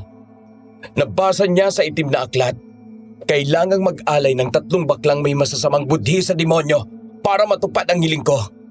Kaya nagkasundo kaming 2. Ako ang maghahanap ng mga baklang isasakripisyo at siya naman ang papatay at mag-aalay ng kaluluwa nila. At ikaw, Rika, ikaw sana ang 3 bakla na kukumpleto sa ritual. Kaya lang nabigo si Princess na palabasin ang masama mong ugali. Ang masaklap pa, natutunan ka pang mahalin ni Albert, kaya tuluyang nabulilyaso ang plano! Halos sumabog ang dibdib ko sa mga nalaman ko, Miss Ligaya. Ang lalaking natutunan kong mahalin at ang batang itinuring kong anak ay mga halimaw din pala at may masama ring balak sa akin. Ibig sabihin totoo ang sinabi ni Aling Greta na may mga aswang nga sa mansyon. Totoo rin ang palaging paalaala ni Lani na dapat ay umalis na ako sa mansyon. Marahil kaya nakipaghiwalay siya kay Mayor Albert ay dahil natuklasan din niya ang sikreto nito. Napagtanto ko rin ang maliit na aswang na muntik nang umatake sa akin sa likod ng mansyon ay walang iba kundi si Princess. Nagkamali ba ako sa mga taong pinagkatiwalaan at minahal ko? Maya-maya nakita ko naglabas si Dr. Villaflor ng isang malaking kutsilyo. Dahil sumira sa usapan si Albert, ako na lang ang gagawa. Ako na lang ang papatay sa'yo! Dok, huwag pakiusap. Huwag mo akong patayin. Pakawalan mo siya, Garrett! Ibalik mo sa amin si Maxine! Sabi ko na nga ba at susundan mo kami rito. Hindi mo matitiis ang bakla mong kalaguyo. Isinama mo pa ang anak mong Impacta. Ang sweet naman. Mukhang ililigtas ka pa ng mag-amari ka. Totoo bang sinabi niya sa akin, Albert? Na dinala niya lang ako sa bahay mo para palabasin ang masama kong ugali at para patayin at kainin niyo ako? Na kayo ng anak mo ay mga aswang din na kagaya niya? Sabihin mo sa akin ang totoo, Albert. Totoo ba? Totoo ang lahat ng sinabi niya sa'yo. Yun naman talagang plano sa simula. Ikaw dapat ang huling iaalay para mabuhay ang asawa niya. Pero hindi na ako papayag. Ayaw kitang patayin dahil mabuti kang tao, Maxine. Hindi ka katulad ng iba na likas na masama ang ugali. Ikaw, natural na mabuting puso mo, kaya hindi mo deserve ang mamatay. At maniwala ka man o sa hindi. Masasamang tao lang ang pinapatay at kinakain namin ng anak ko. Kami yung uri ng aswang na kumakain lang ng tao 1 beses sa 1 taon. Dahil nanghihina kami kapag puro karni lang ng baboy, manok o baka ang kinakain namin. Pero hindi kami pumapatay ng mababait at inosente. Ang mga may maiitim lang na budi ang binibiktima namin. Hindi kami katulad ni Garrett. Siya ang aswang na pumapatay at kumakain ng tao. Siya ang may kagagawan sa lahat ng mga bangkay na natatagpuan dito sa bayan. Kung ganun, ikaw ang pumatay dun sa 3 adik na hold-upper, Doc. Hindi totoo na ipinahuli mo sila sa mga pulis. Bakit ko naman sila ipapahuli sa pulis? Siyempre, kakainin ko na lang sila dahil aswang ako, di ba? At saka, dapat lang na mamatay ang mga yon dahil masasama naman silang tao. Pakawalan mo siya, Garrett. Itigil mo na to. Itigil na natin ang ginagawa natin. Tularan mo na lang kami ng anak ko na karne lang hayop ang ginakain. Wala kang isang salita, Albert! Nangako kang tutulungan mo kung muling mabuhay ang asawa ko. Pero ngayong isa na lang ang kulang. Bakit ayaw mo nang ituloy? Isang kaluluwa na lang at makukumpleto na ang 3 alay. Siya na ang huli. Pero bakit ayaw mo siyang patayin? Dahil mahal ko siya, Garrett. Mahal ko si Maxine. Hindi ko kayang kitilin ang buhay niya dahil mahal ko siya. Patawarin mo ko. Alam ko may kasunduan tayo pero hindi na kaya ng konsensya namin ng anak ko. Napamahal na rin si Princess kay Maxine. Kaya ayaw na rin niyang ituloy ang plano. Tanggapin mo na lang na wala na ang asawa mo. Garrett, hindi na siya babalik. At kahit pa muling mabuhay ang katawan niya, para pa rin siyang patay. Mambibiktima lang siya ng mga inosenteng tao. Magiging isang buhay na bangkay. Gugustuhin mo ba talaga na maging ganun ang kalagayan ng asawa mo? Wala kang kwentang kaibigan. Wala kang isang salita. Dahil lang sa baklang ito, nagawa mo akong traidorin. Kung hindi mo siya kayang patayin, ako ang papatay sa kanya at isusunod ko na kayong mag-ama! Nakita kong nagbago ng anyo si Dr. Villaflor. Tinabuan siya ng balahibo sa katawan. Humaba ang kanyang mga kuko at nagkaroon ng matutulis na pangil. Naging pula ang kanyang mga mata at nanlilisik ang mukha niya na naging mukha ng isang demonyo. Hindi rin nagpatalo ang mag-ama at nagbago sila ng kanilang mga anyo. Nagkulay putik ang kanilang mga balat at humaba rin ang kanilang mga kuko. At nagkaroon sila ng matutulis na pangil at naging pula rin ang kanilang mga mata. Kung hindi mo ititigil ang kaibangan mong ito, mapipilitan kaming patayin ka! Ang akala niyo ba ay natatakot ako sa inyo? Pagbubulin ko kayong mag-ama! Mag-iingat kayo, Albert! Princess! Tuso ang doktor na yan! Ngunit imbis na umatake, may inilabas si Dr. Villaflor na isang maliit na bote at isinaboy ang laman nito sa mag-ama. Maya-maya nakita kong bigla silang nanghina at bumagsak sa sahig. Anong likido ang isinabay mo sa amin ang anak ko?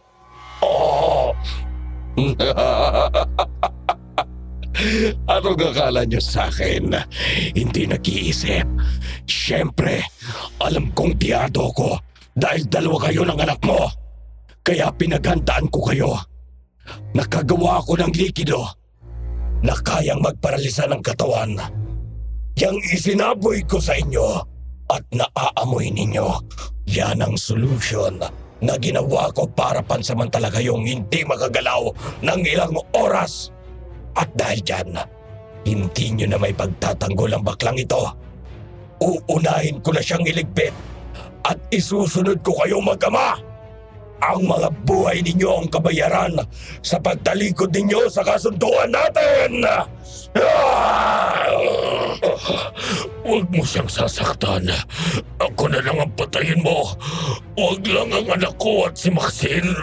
Magdasal ka na, bakla, dahil katapusan mo na! Akmang itatarak na ng aswang ang kutsilyo sa lieg ko nang bigla kaming makarinig ng putok ng barit. Laking gulat namin nang makita na ang bala ay tumagos sa dibdib ni Dr. Villaflor. Ikaw, paano nga? Lani, ano ginagawa mo rito? Anong ibig sabihin nito, Lani? Nalaki ang mga mata ko nang makita si Lani. Siya ang bumaril sa aswang.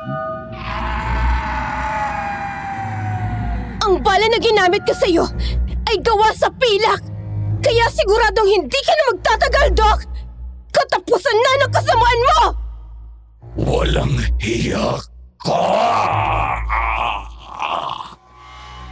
Sa isang iglap, tuluyang bumagsak ang aswang at wala na itong buhay. Agad akong nilapitan ni Lani upang kalasin ang mga gapos sa aking mga kamay at paa. Salamat sa pagtulong mo sa amin, Lani. Hindi ba't sinabi ko na sa'yo na umalis ka na sa mansyon? Pero hindi ka nakinig. Alam ko nang ginagawa ng mga aswang na yan. Nag-aalay sila ng mga kaluluwa para mabuhay muli ang asawa ng doktor. At ikaw sana ang huling biktima. Pero nagulat ako nang hindi ka pinagtangka ang patay ni Albert. Yun pala, Gusto ka niya. Alam mong tungkol sa amin. Oo, Albert. Sinadya kong mapalapit sa'yo para imbestigahan ang misteryosong pagkawala ng pinsan kong si Hans. Nung mabalitaan kong bigla na lang siyang naglaho, kinutuban ako. Kaya inalam ko ang tungkol sa'yo dahil ikaw ang amo niya. Sinadya ko maging super close tayo sa isa't isa. Hanggang sa napaikot kita at napaniwala kita na mahal kita. Hindi nagtagal. Nalaman ko rin ang katotohanan na mga aswang kayo at pumapatay kayo ng tao. Isa sa katuparan ko na sana paghihiganti ko. Kaya lang bigla kang nakipag-break sa akin. Kaya naudlot ang plano ko. Pero hindi ako tumigil. Palihim pa rin ako nagmanman hanggang sa malaman ko ngayon na gusto mo nang magbago dahil kay Rika. Nga pala, isa akong manunugis, Albert. Kaya huwag kang magtaka kung bakit napakadali sa akin na malaman ang totoong pagkatao niyo. Patawarin mo ako, Lani, sa nangyari sa pinsan mo.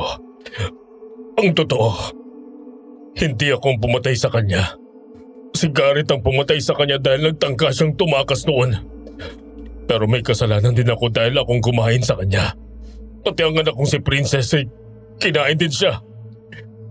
Kung gusto mo, patayin mo na lang ako para mapagbayaran kong ginawa ko. Huwag mo lang gagalawin ang anak ko. Nakikiusap ako. Yan sanang gagawin ko pero hindi ko na itutuloy. Total hindi naman pala ikaw ang pumatay sa pinsan ko. Naipaghiganti ko na siya dahil napatay ko na ang doktor na pumatay sa kanya. Bibigyan ko kayo ng pagkakataong makapagsimula muli.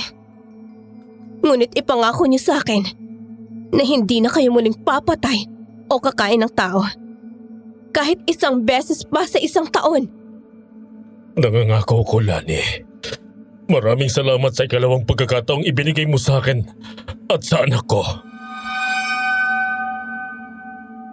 Makalipas ang ilang oras, nawala na ang pagkaparalisa sa katawan ni na Albert at Princess. Sabay-sabay kaming umalis sa lugar na iyon. Nagpaalam na rin si Lani sa amin at sinabing babalik na siya sa kanilang probinsya.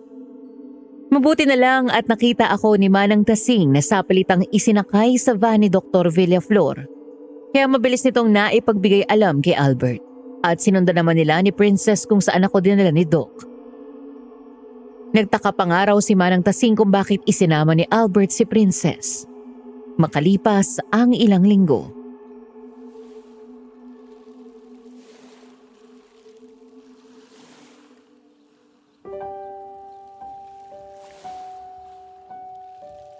Muli akong humihingi ng tawad sa lahat ng nangyari, Maxine. Rika pala. Ayan na. Tinawag kita sa totoong pangalan mo. Patawad dahil nilagay ko sa alanganin ng buhay mo. Kalimutan na natin ang lahat ng nangyaring yun, Albert. Ang mahalaga ngayon, ligtas tayong lahat. At nagawa ninyong magbago ni Princess. Humihingi rin ako ng tawad sa iyo. Hindi ko sinabi na inoperahan ni Dr. Villaflor ang mukha ko. Hindi talaga ako maganda. Ang totoo, pangit ako. May malaking peklat ako sa mukha dahil binuhusan ako ng tatay ko noon ng mainit na tubig. Natatakot din akong ituloy ang relasyon natin dahil sa tuwing niyayakap at hinahalikan mo ko, naaalala ko ang pagsasamantala sa akin ng sarili kong ama noon. Biktima ako ng pang-aabuso ng bata pa ako, Albert.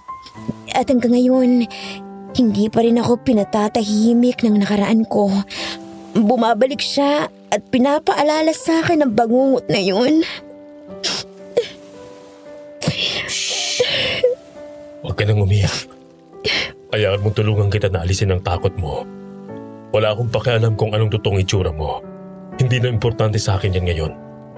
Minahal kita dahil sa kung sino ka, dahil ikaw si Rika, at hindi dahil sa panlabas mong anyo.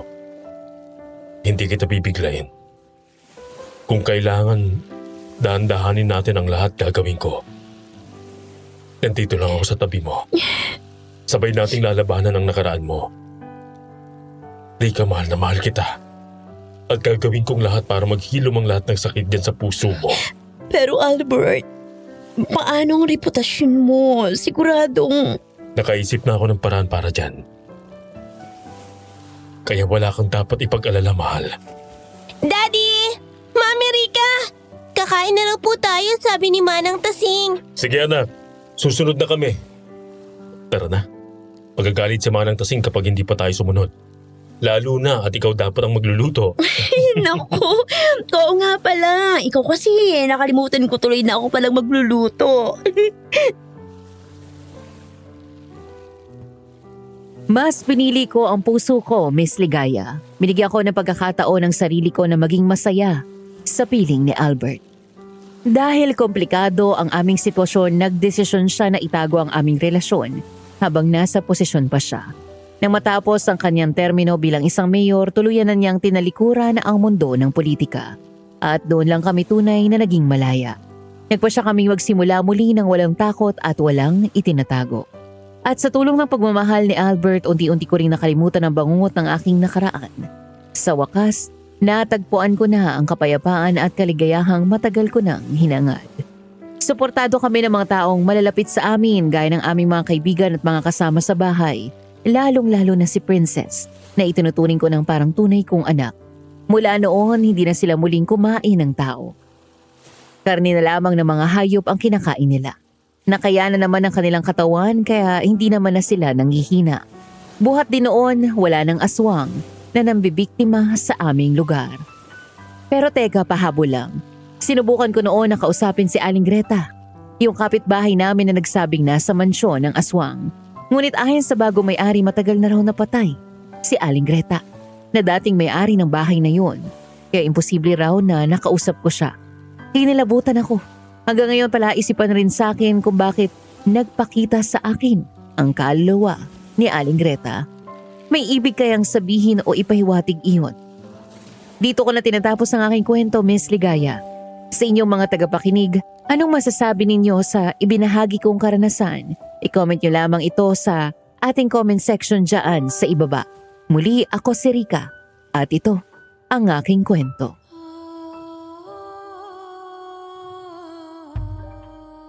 Hello, maraming salamat sa iyong kwento, Rika. Grabe, ito ang literal na love wins, no?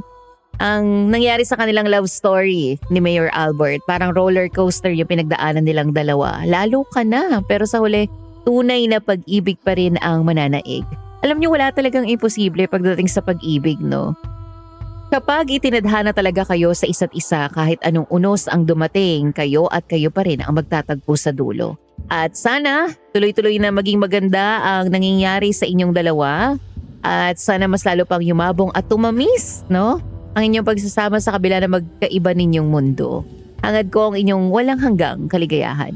Maraming salamat sa pagbabahagi ng inyong makulay na karanasan, Rika.